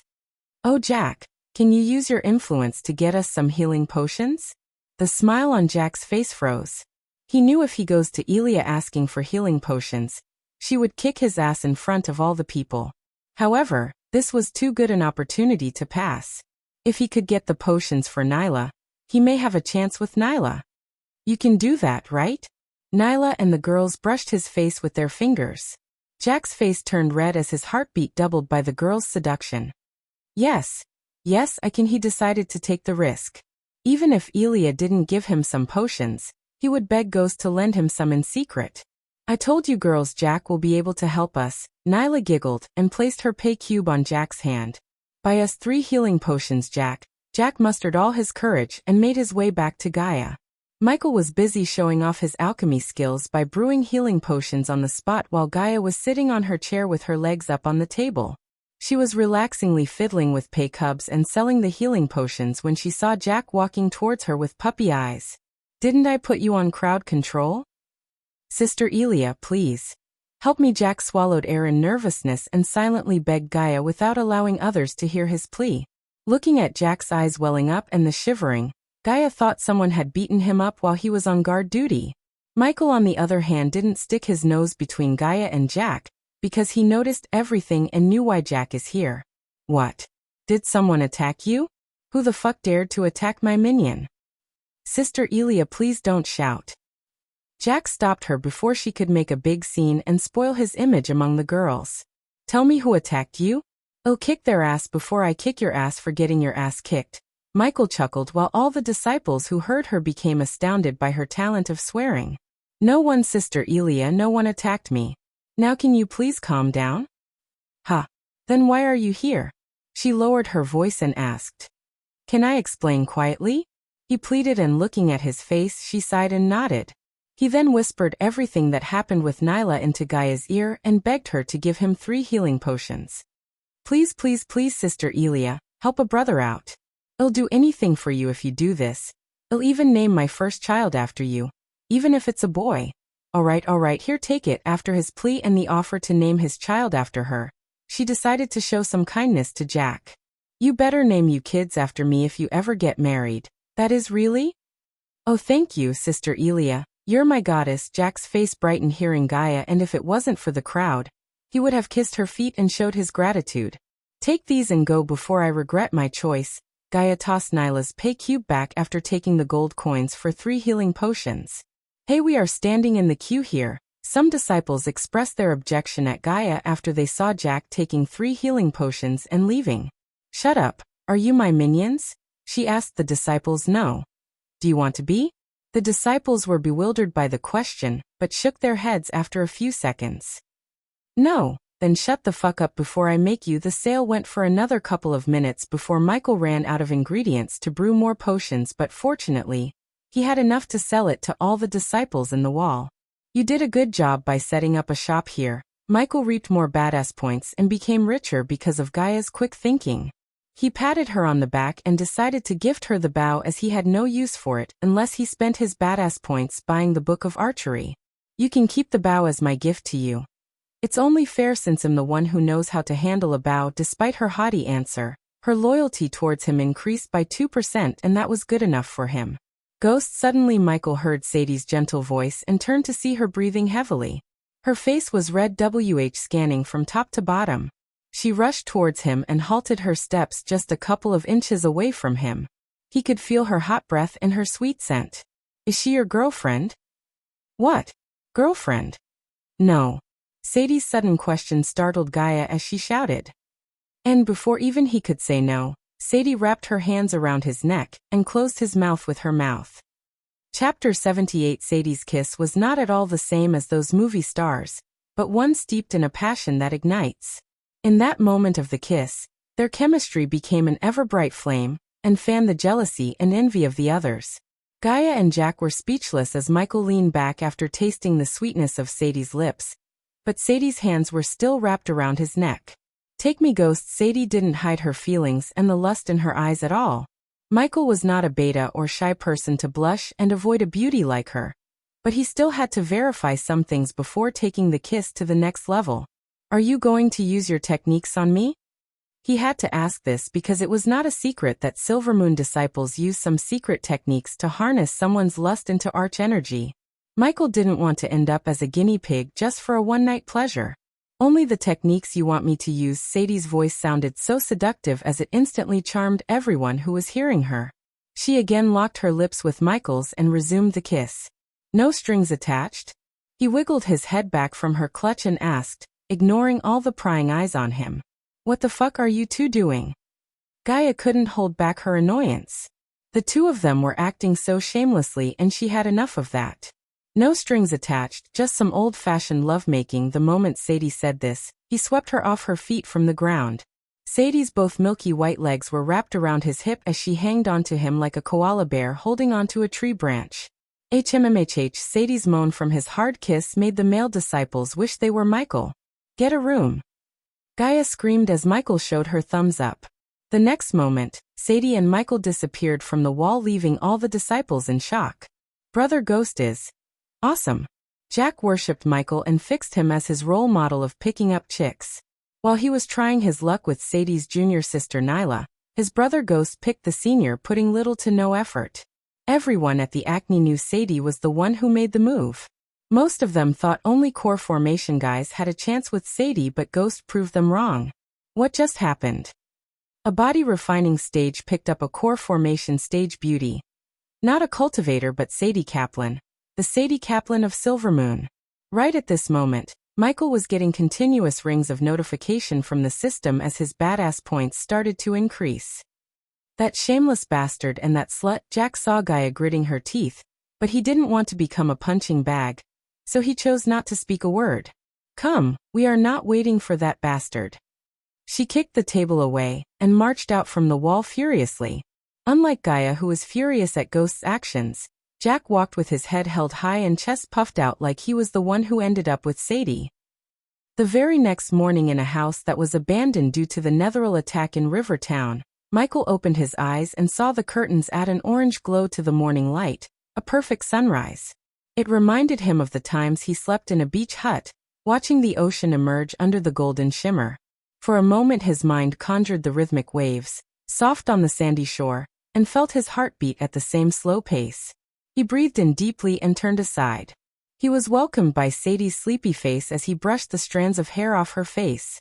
He reached his hand out to the fabric, noticing how close the light pours through every open space between fibers. The material was warm beneath his fingers, and when the sun flooded the room, painting the colors anew, he felt a little of those golden rays soak into his naked body. Good morning. Sadie's body felt weak and tired, but her voice sounded quite vigorous. Both of them had the best night of their lives. Good morning, Sadie. Michael put his clothes on and raised the curtain open to let the sun rays bask Sadie's half-naked body exposed out of the bedsheet. Did you have a good time? Did you? Michael asked her back. Very. It was the truth, as Sadie didn't think someone else could satisfy her as he did. So what now? Are you going back to your sect? Yeah, I have many things to take care of. What about you? He leaned on the wall and asked her. The same. I need to tell my teacher that the people she asked me to find is dead. Dead? Who killed them? It was a genuine question with curiosity, because he had no idea that she was talking about his own handiwork. Apparently the devil. Do you believe in the devil? We all have devil and God inside us, Sadie. It's us who decides which to let out. He had realized that she was talking about his killings and gave her an indirect answer. Someone decided to let the devil out, Sadie said. So are you going to chase this devil? Michael wished Sadie won't come after him like a detective, because he didn't want to kill her. But if she decided to stand in his path, he would end her. Why would I? We Silvermoons don't play good guys, unlike Golden Valley and Morningstar. If they want to catch the devil, they can go for it, but Silvermoon will stay out of it. Michael sighed inside hearing her answer, and by the look on her face, he could tell she was speaking honestly. Enough of the devil stuff. How prepared are you to enter the Nether Realm? He kept hearing about this Nether Realm and really became curious to find out what secrets and treasures it holds. I'm prepared. How about you? Michael's question made her chuckle. I can't go in there, silly. Only cultivators under body strengthening stage can enter the Nether Realm. That's why some disciples like Evan and Victoria didn't break through to the body-strengthening stage. It makes sense now. When I saw her, Victoria was so close to reaching the next stage. I know you're new to this place, but you should prepare yourself well. Netherrealm is no joke. As a senior, I recommend you to go to the Phoenix Auction Manor in Sarton. They are holding an auction just for this occasion. Who knows, you might find something very useful to you in the auction. How big is the auction? Very, there will be hundreds of people and disciples. She got him when she said hundreds. Big crowd meant anything he did would get more badass points. Besides, he didn't lack gold coins, and if something handy appeared in the auction, he could buy it. Then he'll check it out and even try to make some coins out of it. Her brows slightly furrowed. What's up with you and coins? We cultivators won't have much use for gold coins when we reach higher stages. You know what they say, coins won't buy happiness. Whoever said had apparently never used the money. Even so, what you and your friend did yesterday at the wall would have pissed off many disciples of Golden Valley and Morningstar. Ghost. What are you talking about? First you started the fight with the Netherals, dragging everyone into the battle, and then you and that mortal girl turned their misery into gold. The more Michael spent his time with the cultivators, the more he realized the gap between the normal people and the cultivators. Sadie seemed like a cool person, but even she looked down on Elia because she was a mortal. That mortal girl has a name, Sadie. It's Elia. Gaia may have not completely earned his trust, but she was still his subordinate. He didn't like Sadie looking down on her. Why do you keep her around? Sadie noticed the change in his tone and asked. He was silent for a moment as Sadie continued, but this time she referred to Gaia by her name rather than calling her mortal girl. Elia seemed like a rather unique person, but you can't get too attached to her, Ghost. She is what, 26 or 27? Yet she still didn't cross the arch-sensing stage. That means she is a mortal, not a cultivator. So what? Sadie had no idea Gaia was a prodigy and the princess of Nagaland. Even if she wasn't a prodigy and princess, if Gaia swore her loyalty to him, he would treat her as his friend. So she would become old and die in a couple of decades, considering she didn't get any mortal illnesses. If you get too attached to her, it'll hurt and hinder your cultivation path. Don't worry about me, Sadie. Nothing can stop me from reaching immortality, and if there's something better after that, I'll reach that too. Chapter 79. Miss Elia back at Michael's house. Raylene was trying to wake up Gaia. Gaia would always stuff her belly with the food she put in Michael's kitchen, but when Raylene saw the food she left last night untouched, she became worried. She put the breakfast on the table and gently shook Gaia's shoulder to wake her up. Wake up, sleepyhead sister. Cindy also accompanied her mother to see Ghost and Gaia. Seeing Gaia was snoring and refusing to wake up, the little girl giggled. After a few seconds, Gaia's senses picked up the aroma of the breakfast as her nose twitched. Slowly she opened her eyes to see Raylene and the tiny human standing before her. Good morning, Miss Elia. Good morning, sister. Both mother and daughter greeted her while Gaia stretched out her limbs. Where is Big Brother Ghost? Cindy curiously gawked at Michael's room, but when Gaia heard his name, she became annoyed and angered. That bastard went whoring, tiny human. Miss Elia. Raylene immediately covered Cindy's ears. The little girl tilted her head and stared at both of them, confused. What? She's gonna turn big one day. She's still little to know those things, Miss Elia, Raylene said and looked at Cindy. Cindy, go play with the others. Okie dokie. Cindy laughed and hopped outside happily. What happened, Miss Elia? You seem upset. Raylene knew although Gaia had a cold demeanor, she was a warm person inside. It was not like her to scold Michael in front of Cindy and go to sleep without licking the bowls clean. Am I jealous? Why am I feeling like this? Ever since she saw Michael and Sadie kissing on the wall, she lost her appetite and was feeling frustrated for some reason. That bastard can bang whoever he wants. I don't care, she consoled herself, and decided to direct her focus on the delicious breakfast before her. Raylene was a teenager and a girl like her before, and she could somehow tell what's going on inside her mind. However, she remained silent because deep down Raylene knew a mortal girl like Elia had no chance with a prodigy like Ghost. She didn't want to fan the feelings inside Elia's hearts with her words and gave her any wrong ideas. She was not eating her with her usual speed, but still, she kept stuffing her mouth. I'll leave you to it. Raylene gave her some space and left the house, leaving Gaia with her food. See you later. Michael waved off Sadie and stepped out of the house he occupied for the night. Compared to the first time he came here, now Rivertown seemed less crowded because of the Netheril attack. But he could see many people coming back to the town while he was taking a stroll through the streets. Master Ghost, greetings young Master Ghost. The people on the streets quickly smiled and greeted him. He smiled back and gave a small nod towards them, and continued his morning walk. Before he started the attack on Netheril, some of the Netherils attacked a few buildings and left them in ruins. One of the destroyed buildings was the tavern he stayed in before. As a citizen of Earth, he knew Rivertown is now in for taking, and every destroyed building of the town is free real estate. Particularly, he had his eyes on the tavern building. For some time he was planning to open up a restaurant chain and make Raylene his head chef.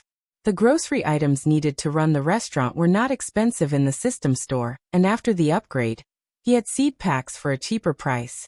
Buying the seed pack and farming the vegetables needed for the restaurant was more plausible than him supplying the vegetables every single day.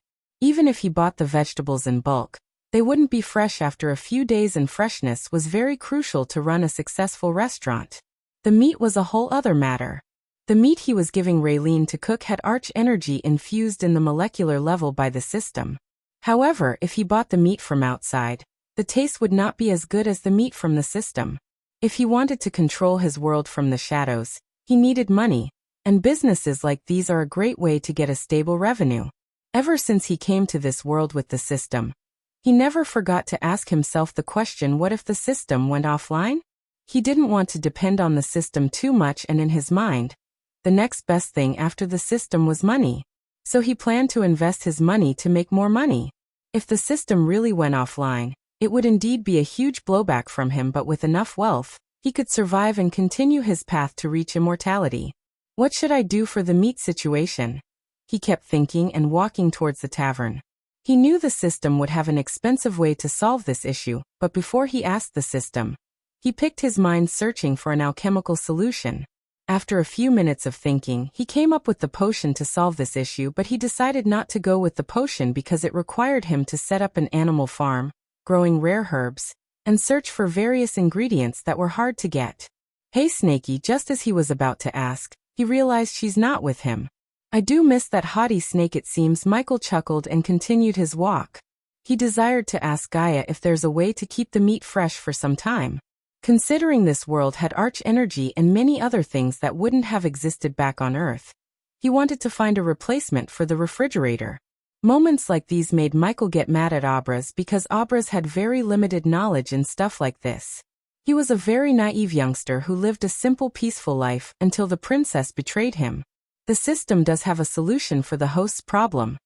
Suddenly Michael heard the system's voice inside his head without even opening the system interface. Oh.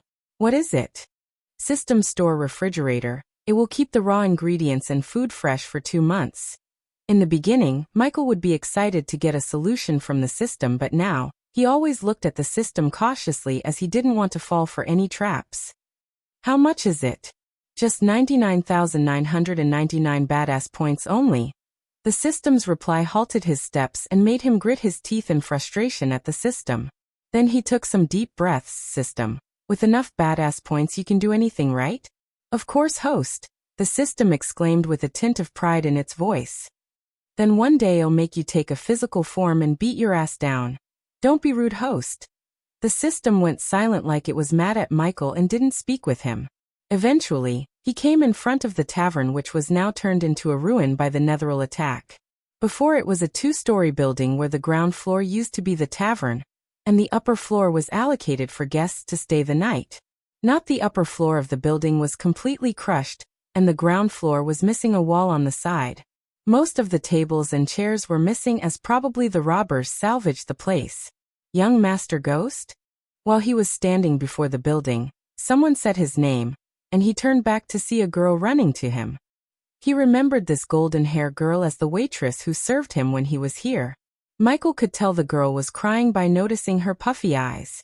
Your name? Gloria, is it? Michael remembered her name. The girl was surprised as she nodded. Young Master Ghost still remembers me.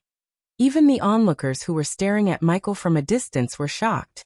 No prodigy or a celebrity of Bredia had remembered the name of a commoner before yet. He recalled the name of a waitress like Gloria. She felt honored, and the image of him in many people's hearts grew bigger.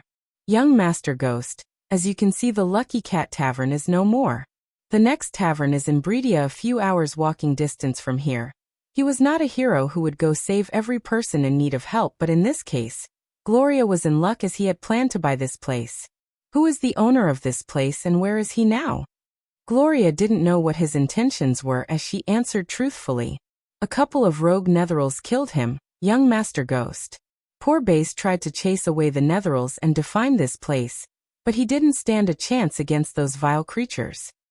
What are you going to do for a living now? Michael asked. In his life, he had some moral codes and he all strictly followed them. One of them was, never to help those who don't need help or don't want to be helped, and never to help those who don't appreciate the help, ever. I don't know, young Master Ghost. He knew no idea about her future was the reason for her puffy eyes, and probably she has a family that solely depends on her. Then if I want to buy this place, who should I visit? Chapter 80. Go away, tiny human, I don't want to play with you. Since Michael was not here, and they had closed their store today, Gaia was alone and bored. She wanted to have some alone time, and deeply think about the unfamiliar feelings she was having since she saw Sadie and Michael together at the wall. However, she was getting nagged by Cindy as the little girl kept asking Gaia to play with her. No matter how many times she had shushed away the little girl, she was leaving her alone. Come on, Sister Elia. Play with me. The little girl tightly held onto Gaia's hands and tried to get her up from the sofa using all her strength. Gaia lifted Cindy by the back of her collar while the little girl was laughing and trying to grab Gaia's long hair. Where are your friends? They are with Brother Jack. Jack? What is that little shit doing with them? Hee hee hee. Cindy's childish giggles filled the house as even Gaia couldn't help but slightly smile looking at the little girl's laughter. He's watering Big Brother Ghost's herby garden. Herby garden. Seeing Cindy couldn't pronounce herbal, Gaia chuckled. It's not herby garden. It's called the herbal garden. Because of this little girl, Gaia forgot about everything for a moment and tickled Cindy. Hee hee. Isu. See. Hee hee hee. Don't you want to play with me? Cindy was wiggling like a fish out of the water, but Gaia kept tickling her, showing no mercy. Just when the two of them were playing, the door opened as Michael walked in with his usual smile. Big Brother. Like a puppy saw its owner, Cindy wiggled out of Gaia's grab and ran to him. The little girl leaped as Michael lifted her up. Who's a good girl?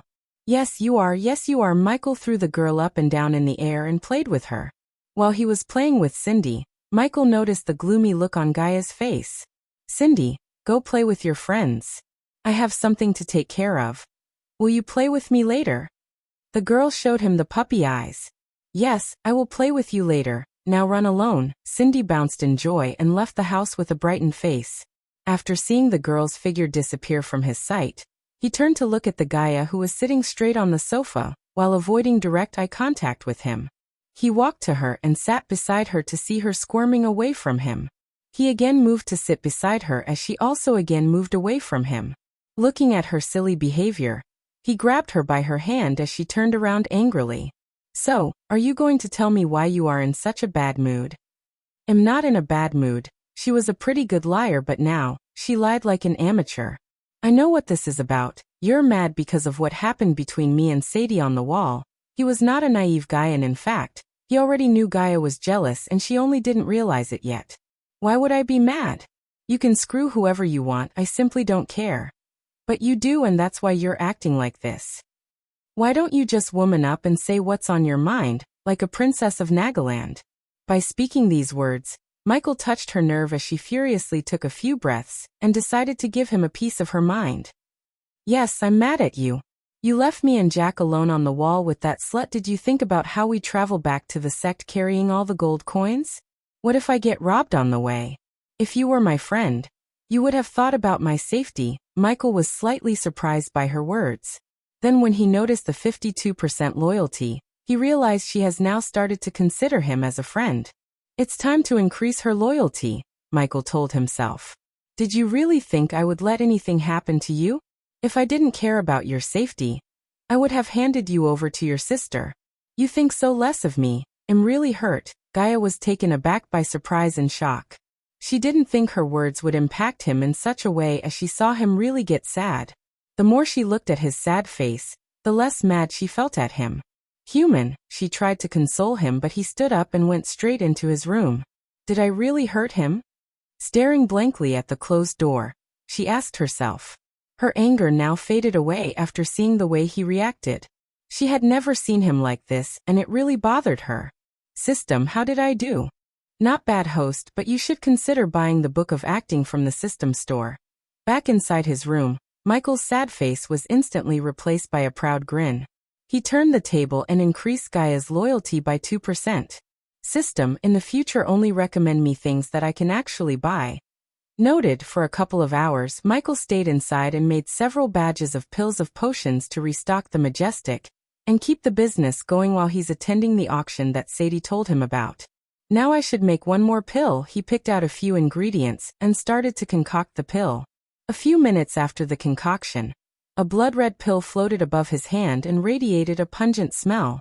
No pain, no gain, he mumbled and put the pill back in the system storage. Human, he heard Gaia's voice coming from the other side of the door. Heartless girl, she took this long to make a move. He quickly put his sad face on and said, "What are you still doing here? Didn't you say we aren't friends anymore?" He intentionally spoke these words to make her panic. I never said that. Just like he planned, she slammed open the door and hastened into the room. You fucking liar, when did I speak those words? She really panicked, thinking he wouldn't care for her anymore and stopped making the pills to cure her.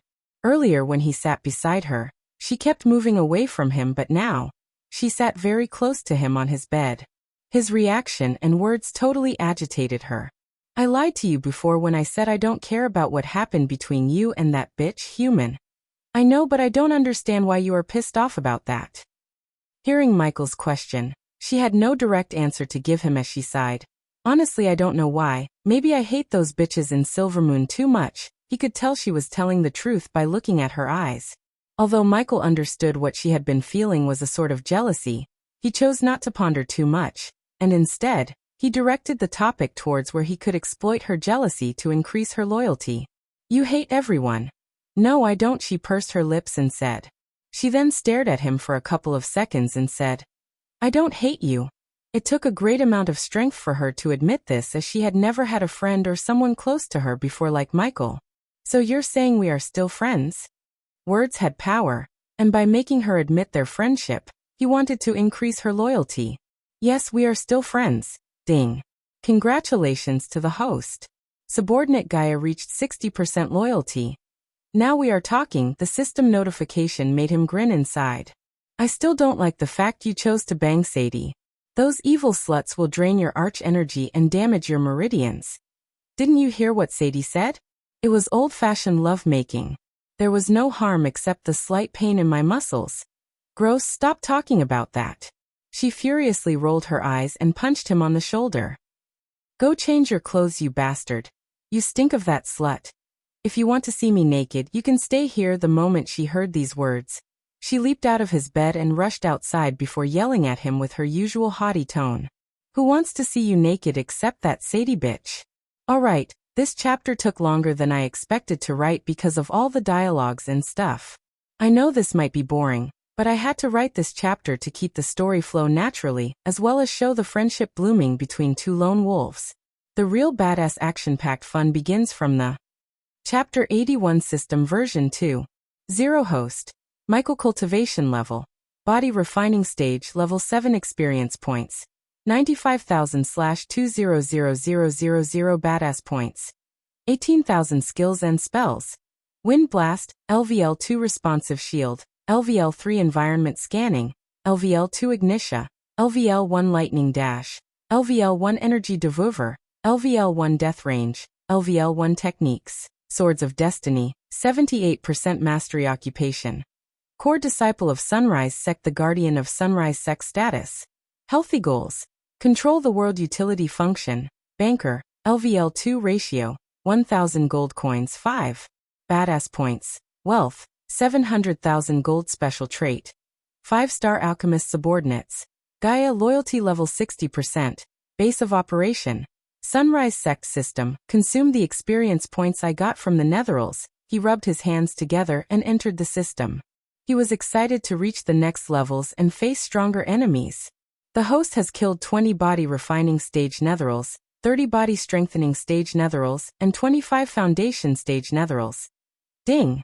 The host has received 100,000 experience points for killing 20 body refining stage Netherals. Ding! The host has received 210,000 experience points for killing 30 body strengthening stage Netherals. Ding! The host has received 75,000 experience points for killing 25 foundation stage Netherals. 385000 experience points. Not bad at all. He was pleased to see the amount of experience he got after slaughtering all those stinking Netherals. Even though the night with Sadie was a great bonus, it didn't make him happy as the experience points which would make him reach the next levels without months of cultivation. He was not done yet as he retrieved the cores he collected from the Netherals. The fist-sized cores were extremely fragile, and some of them shattered when they hit the ground.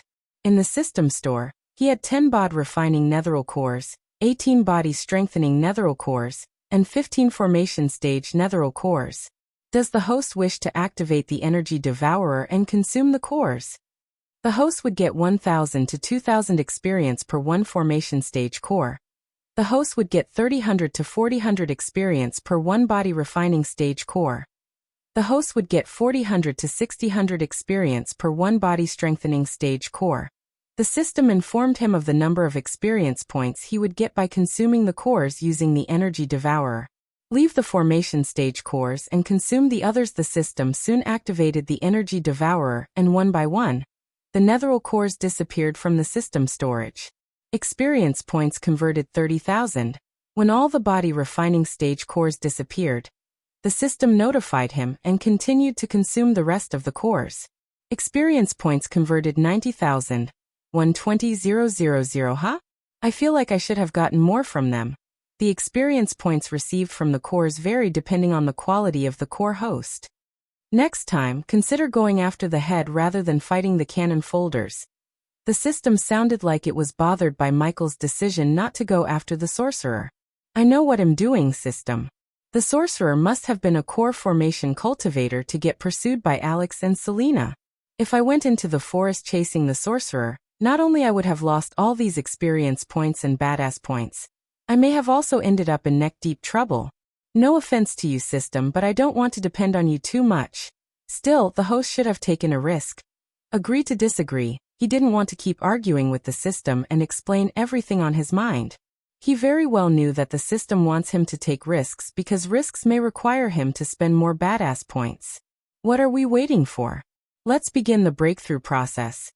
Congratulations to the host for leveling up. The current stage is Body Refining Stage Level 8. Congratulations to the host for leveling up. The current stage is Body Refining Stage Level 9. Congratulations to the host for leveling up. The current stage is Body Refining Stage Level 10. The surge of power inside his body warmed his body. He could feel that his strength had increased by at least 2 times than before. Coupled with his own strength and the responsive shield, he could defeat a body strengthening stage level 7 and fight without sustaining major injuries with a level 8 cultivator. After killing all those Netherals, he had already made enormous progress in his cultivation level. Moreover, his mastery of swords went from 70% to 78%. However, what made him really excited was the number of badass points, 18,000 badass points. After earning a few more thousands of badass points, he could finally settle the debt of 22,000 badass points he got from the system and be debt-free. Regarding gold coins, he earned nearly 300,000 gold coins by selling the healing potions to the injured disciples. Many disciples also bought more than they needed for future use. Michael recalled clearly how Gaia's evil mind had contributed significantly to his wealth. Among the 75 killings, Gaia killed almost 25 Netherals and injured many more using her new weapon, the Bow of Legolas. She was turning into a valuable asset and a friend to him. He couldn't wait to see what she can do after he heals her and restore her cultivation level. At that point, he would have a core formation level bodyguard. Okay, let's do some shopping. He opened the system store with another badass costume in his mind. The system automatically filtered everything and showed only the items that he could afford. In front of his eyes, there were many unique costumes as well as iconic costumes from the movies and video games. He saw Squall Leonhardt's costume, the Robin costume from the 80s, and many more, but none of them wowed him like the one particular costume that's floating before him. It was none other than the Matrix 1999 movie costume.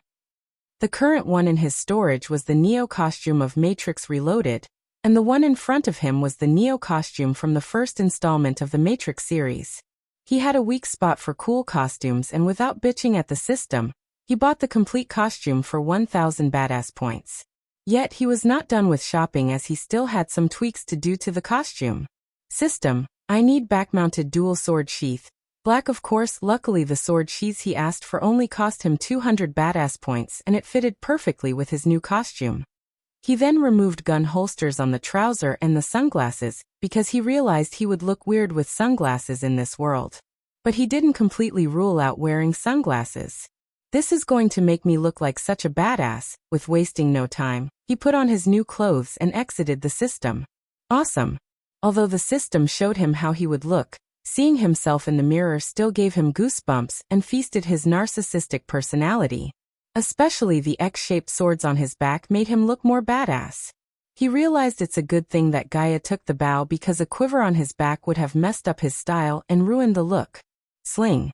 The two swords let out a little slinging sound when he unsheathed them from the back.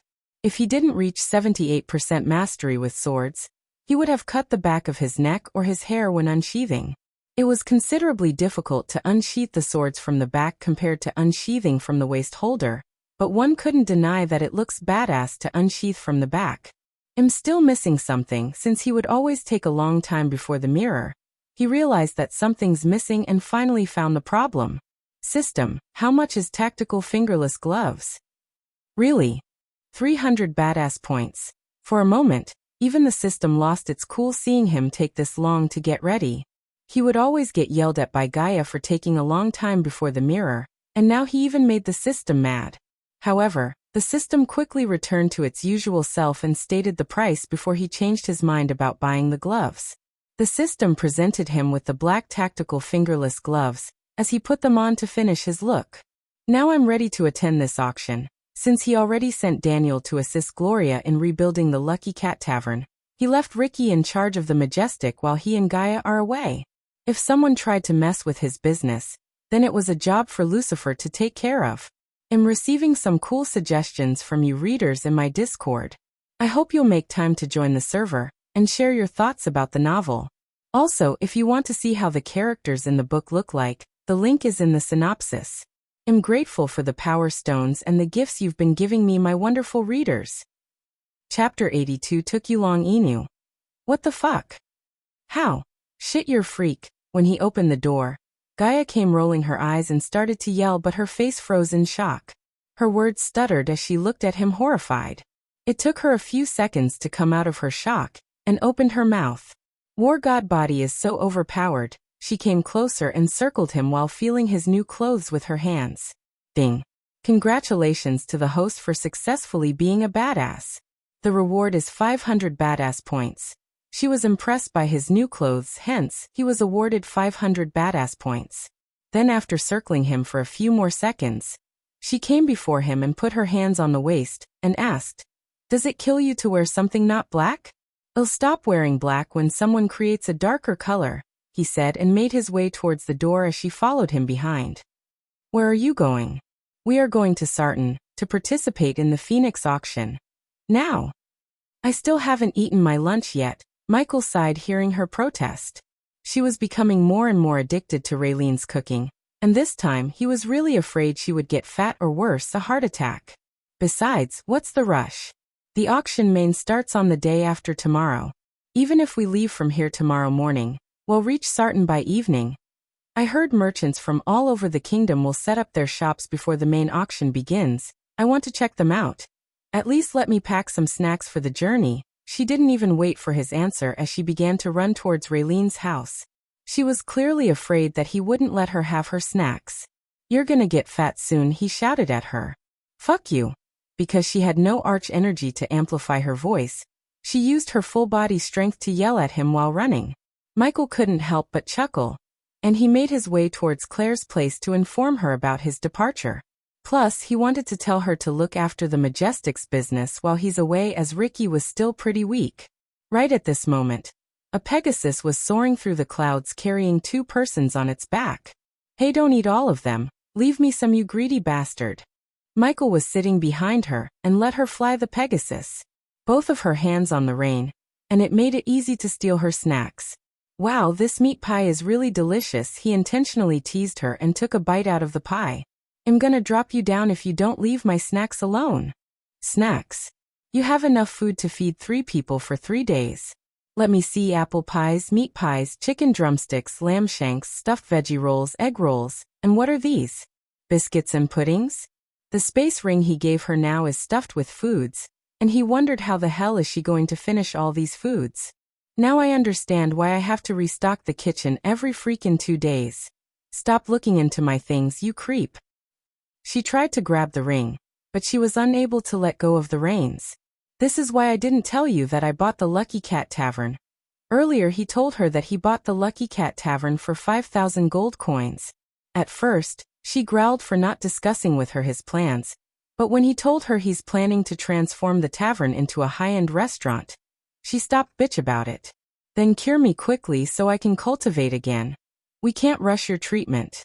It'll take some time, but until then, don't die by eating too much. With this mouth of yours, you'll only get sluts like Sadie. Even they would chase you away if you say things that you shouldn't say to a girl. But Sadie didn't chase me away, instead. Gross. Stop talking and at least give me a piece of the apple pie." The mouth-watering aroma was too much for Gaia to resist, and wanted to stuff her mouth with that delicious pie. All right, quit whining and open your mouth." Michael sighed and stuffed her mouth with the apple pie. And on the rest of the journey, both of them experienced the goodness of Raylene's food. "Hey, why aren't we landing?" After a few more hours of flying, Michael could see more and more human-made buildings appear below after the thick forest canopy. Yet Gaia kept flying towards the vast ocean on the horizon. "The Phoenix Auction Island is on an island." "Oh?" The duo continued flying with great speed, rushing toward the ocean. A few more hours later, they had arrived at the border of the ocean. In front of them was a vast ocean, and he could only see water that stretched to the ends of the earth. While they were flying above the ocean, they bumped into a lot of people along their way. Michael maintained a low profile to avoid unnecessary troubles along the way. "I want to travel across this crystal ocean," Gaia said, impressed. "Tell me more." "What can I say? The Avetica realm is extremely vast. There are tens of thousands of territories here, and its size is unmeasurable." Although Abras learned about the territories and geography of this world called Avetica realm, Michael knew the information Abras learned might be old, and wanted to get the more current information through Gaia. Besides the Elan, Azer, Aur and Midran continents, there are also a lot of vast oceans and tiny islands. This crystal ocean separates the Elan continent and the Azer continent. "We are just at the border of the Elan, but there is still a great way to go until we reach Phoenix Island," said Gaia. "It seems like these people are also heading to the auction." Michael threw his glance at the people flying in front of them.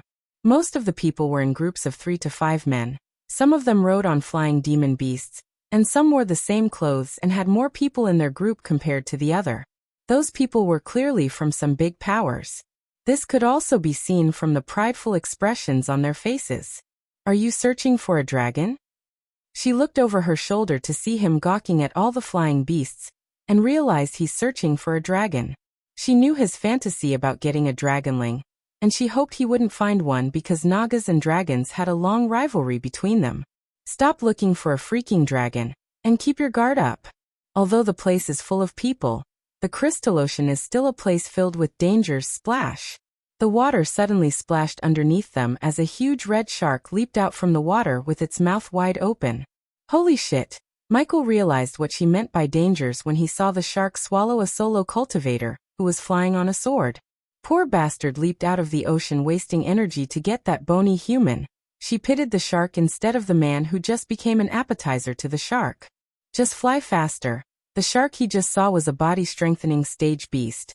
And although he could fight the shark, he didn't want to because the shark had the home advantage, the sea. The fuck are you looking at? Never seen a girl fly a Pegasus before? Bitch, what's your problem? Along the way, she was quick enough to antagonize a few people who stared at her. Because of her low cultivation level, they threw a scornful look, and she immediately replied to them in her style until Michael twitched her ear. Ah. Keep your mouth shut, you damn snake. Michael felt really helpless. Fortunately, the few youngsters she cursed were weaker than him. Still, Michael didn't want to offend them because of her nasty mouth. It's physically impossible for me to keep my mouth shut when they look at me like that, she said. Then I will shut it for you, how about that? He playfully choked her from behind and shook her. Okay, I'll try to be quiet, she said and flew with extreme speed. In just a few minutes, they had ditched all those people behind. Soon after, they saw another group of people in front of them. The group seemed to be discussing something. Gaia and Michael sped up and eventually got closer to them. It's Lord Julius who owns Phoenix Auction House as well as this entire Phoenix Island. I heard he is extremely rich and has many beautiful girls in his harem, someone said. Yeah, no shit. With just the trade fair between the two continents, he's able to earn an enormous amount of wealth and resources. Despite being a demi-human, he has good relationships with many of the influential people in both Elin and Azair. Chapter 83. Hearing this, Michael and Gaia exchanged glances. He owns the entire island, huh? Michael started at the large island on the distance as Gaia noticed the desire in his eyes. Having a big ambition is good, but just don't let it consume you, human. Julius holds major auctions and has many trade deals going on. Each event he holds is massive and it took them years to set up this operation. This is one of those massive events where many great warriors from different powers in the continent will participate. A lot of rare and unique treasures can be found here and many shady deals will take part on this island. So if you want to become rich like Julius, first you must become more powerful. Michael nodded and agreed with Gaia. She was right. He's still too weak to expand his businesses on a scale like the Phoenix Manor. Man, this place is getting crowded. I'm sure most of these youngsters are going into the Nether Realm. Not only that, I heard this time there will be more rare treasures. Lord Julius is using this event to expand his influence, therefore he's putting some of his valuable possessions to attract powerful people. Of course, even the big sects will send someone over. And there might even be someone from the House of Edrine and royal family. I wonder how much is the entry fee to participate in the auction this time? I bet it won't be a small fee. Sighed, this is really making me jealous. Michael listened to the conversations around him discreetly, and from these conversations alone, he gained a basic understanding of Julius and the Phoenix Island. It had also made him want to expand his influence in businesses. For the next few hours, more and more warriors could be seen flying toward Phoenix Island. Most of them came from the various kingdoms in the Elin continent, and the rest seemed to have come from the Azair continent as well as islands on the Crystal Ocean. All of these strange men wore distinctive clothes and none of them were weak. The majority of them were core formation and body strengthening stage cultivators. All of these people were heading in the same direction for a single purpose: to participate in the main auction. The ocean waves were rumbling, wave after wave, and the occasional furious roars emerged from the sea, followed by people emerging from the sea. They looked like humans, but when looked closer, they had a shiny thin layer on their skin. When beasts like the red shark, who were causing trouble in the ocean since the powerful auras radiated from the people who emerged from the sea, they immediately hid underneath the ocean surface, not daring to show their heads. Whistle. From Ubras memories, he knew the existence of the people who live in the ocean, but when he saw them with his own eyes, he was still surprised by them. Look at those arrogant sea fuckers in front of Michael, Gaia growled at the sea folks. They both continued to fly towards the Phoenix Island, and passed a lot of islands along their way. Some of the islands had splendid sceneries and looked like paradises on top of the ocean. Michael was mind-mapping all those beautiful islands as he wanted to occupy at least a bunch of them. This ocean and all those islands look gorgeous, Michael was amazed. Not only that, did you feel the dense arch energy? It's one of the many reasons that the Crystal Ocean is home to many wondrous treasures. However, I find this place boring. I want excitement and this place has none, she rolled her eyes and said. A little while later, they both came much closer to Phoenix Island, and saw the majestic island floating on the ocean. Under the sunlight shine, The entire island was glowing brightly.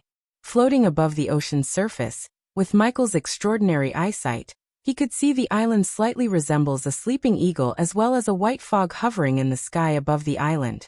"Welcome to Phoenix Island," Gaia said. Michael could see the entire island from the back of the Pegasus. It was almost a month since he came to this world, and this world is still surprising him. There were no sky-high skyscrapers or man-made wonders, but this world was a painting painted by Mother Nature herself. The scene before him enchanted him with its beauty. Lofty and strong pine trees and palm trees stood everywhere.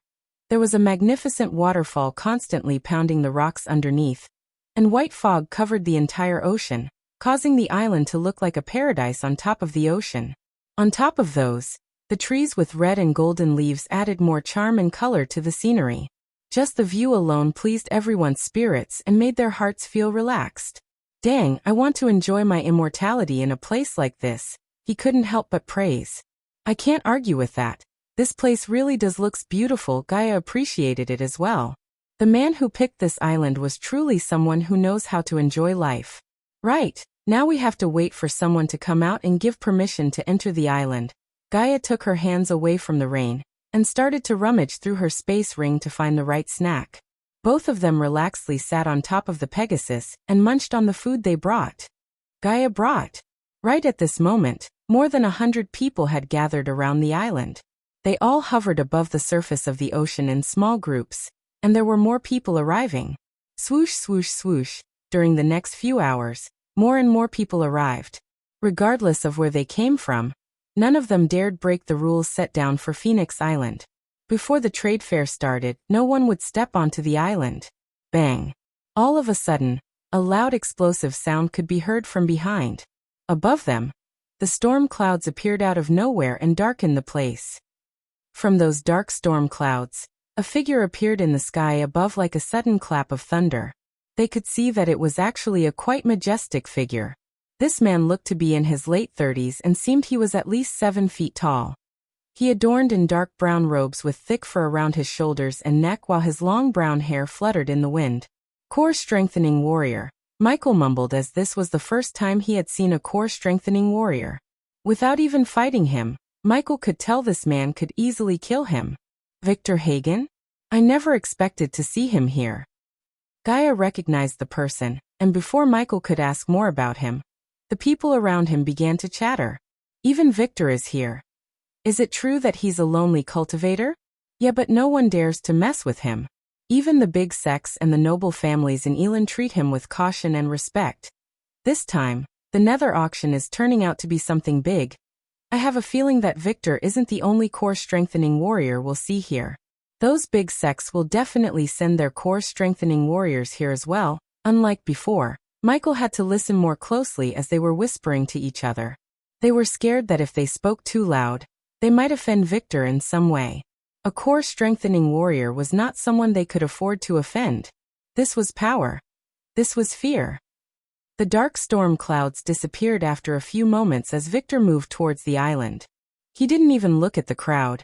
He just walked toward Phoenix Island unlike the rest of them. None of them stopped him or dared to speak any words. When Michael looked at Gaia, even she remained quiet and stopped chewing the food inside her mouth. "Welcome to Phoenix Island, Lord Victor," a crystal-clear voice suddenly sounded out from Phoenix Island. In the next moment, everyone saw a bright beam shoot out from the island. To everyone's surprise, it was a young girl. Of course, she looked amazingly beautiful, and her 2 big eyes were brimming with energy. She wore a sparkling red gown and top.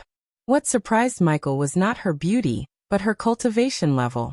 She was a core formation level 7 cultivator. "Where is your lord?" Victor's voice was imposing. The girl bowed towards him and smiled, but Victor already moved past her before she could answer him. Too bad we're not eligible for such preferential treatment like Victor.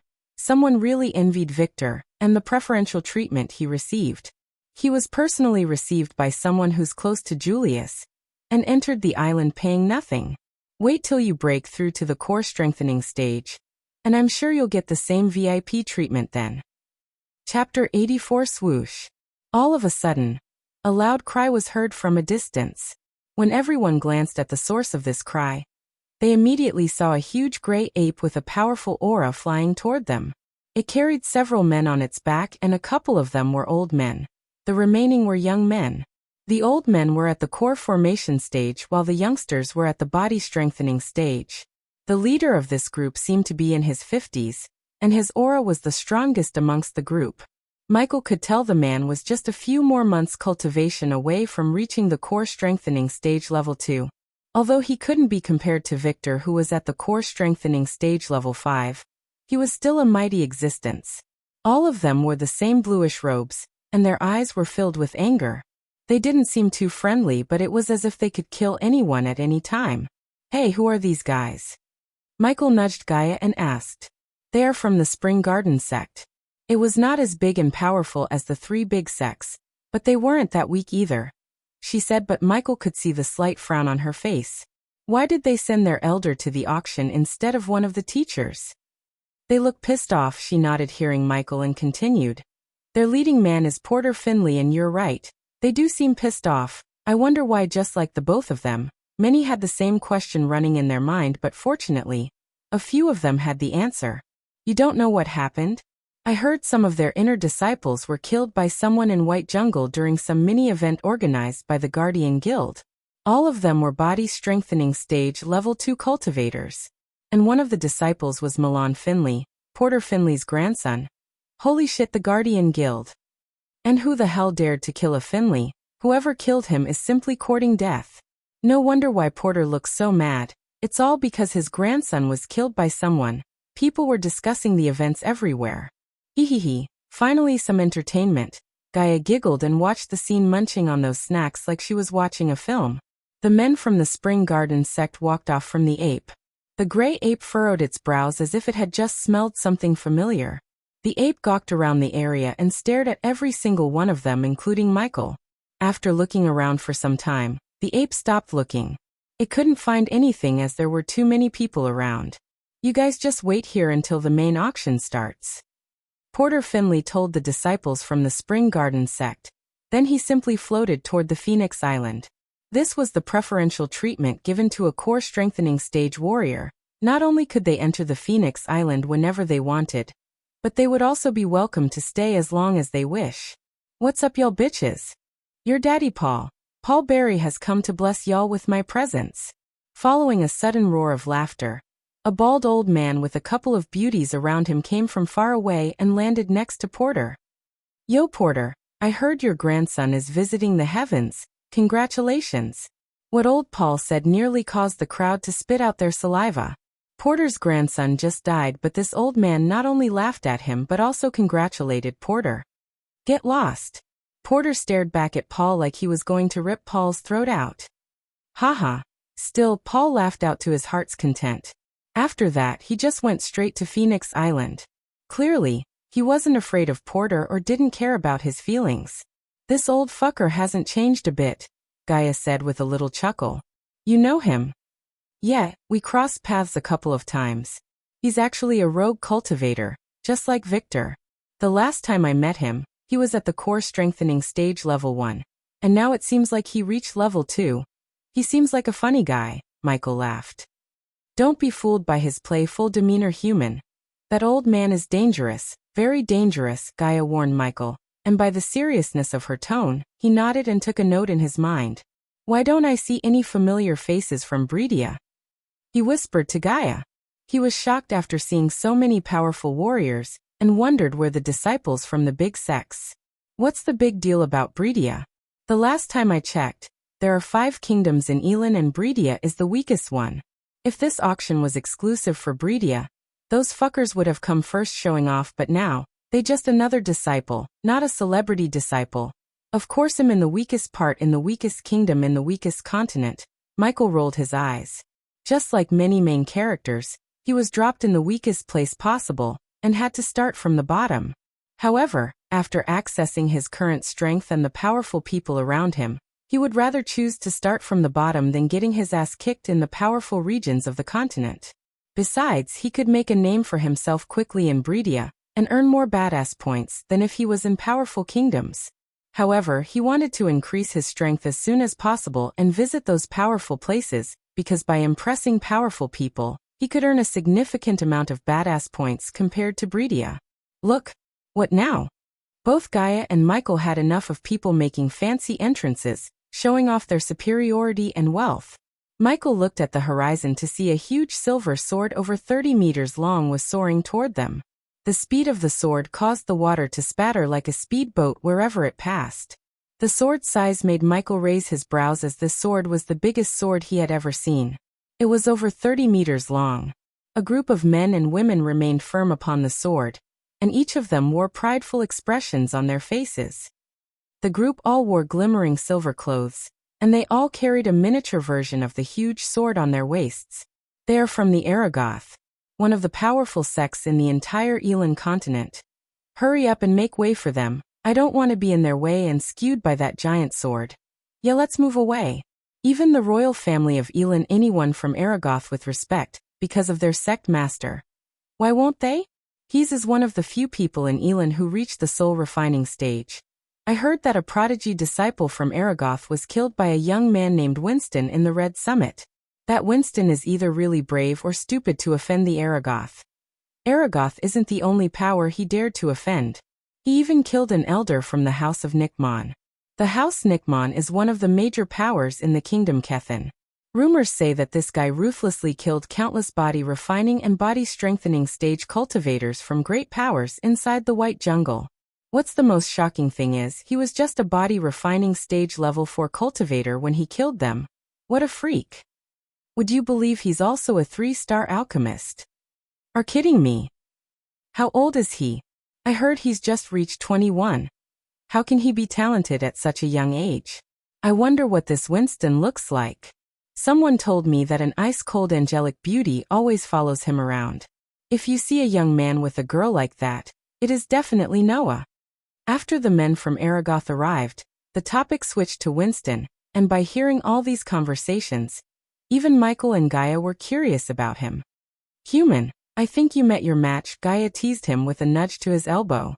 Another core strengthening stage cultivator. Michael ignored Gaia's tease and stared at the old man who was standing in front of the group. Not long after the people of Aragoth arrived, a few more powerful auras could be sensed from a distance. Another group of men were flying toward the island standing on top of a circular object. These men also had the same overbearing and prideful expressions as the men and women of Aragoth. They are from the House Nickmon. This auction is indeed turning out to be a massive event. Many people started exclaiming. A scene like this was certainly a rare one. You're tuning in to the Li Mei's Sword of Destiny YouTube channel. We're so grateful for your support, and don't forget to subscribe to join us on this incredible journey through captivating stories. Your generosity through donations truly makes a world of difference, as it's the primary source of revenue that allows me to expand and enhance this channel for you. Thank you from the bottom of my heart for being a part of this adventure.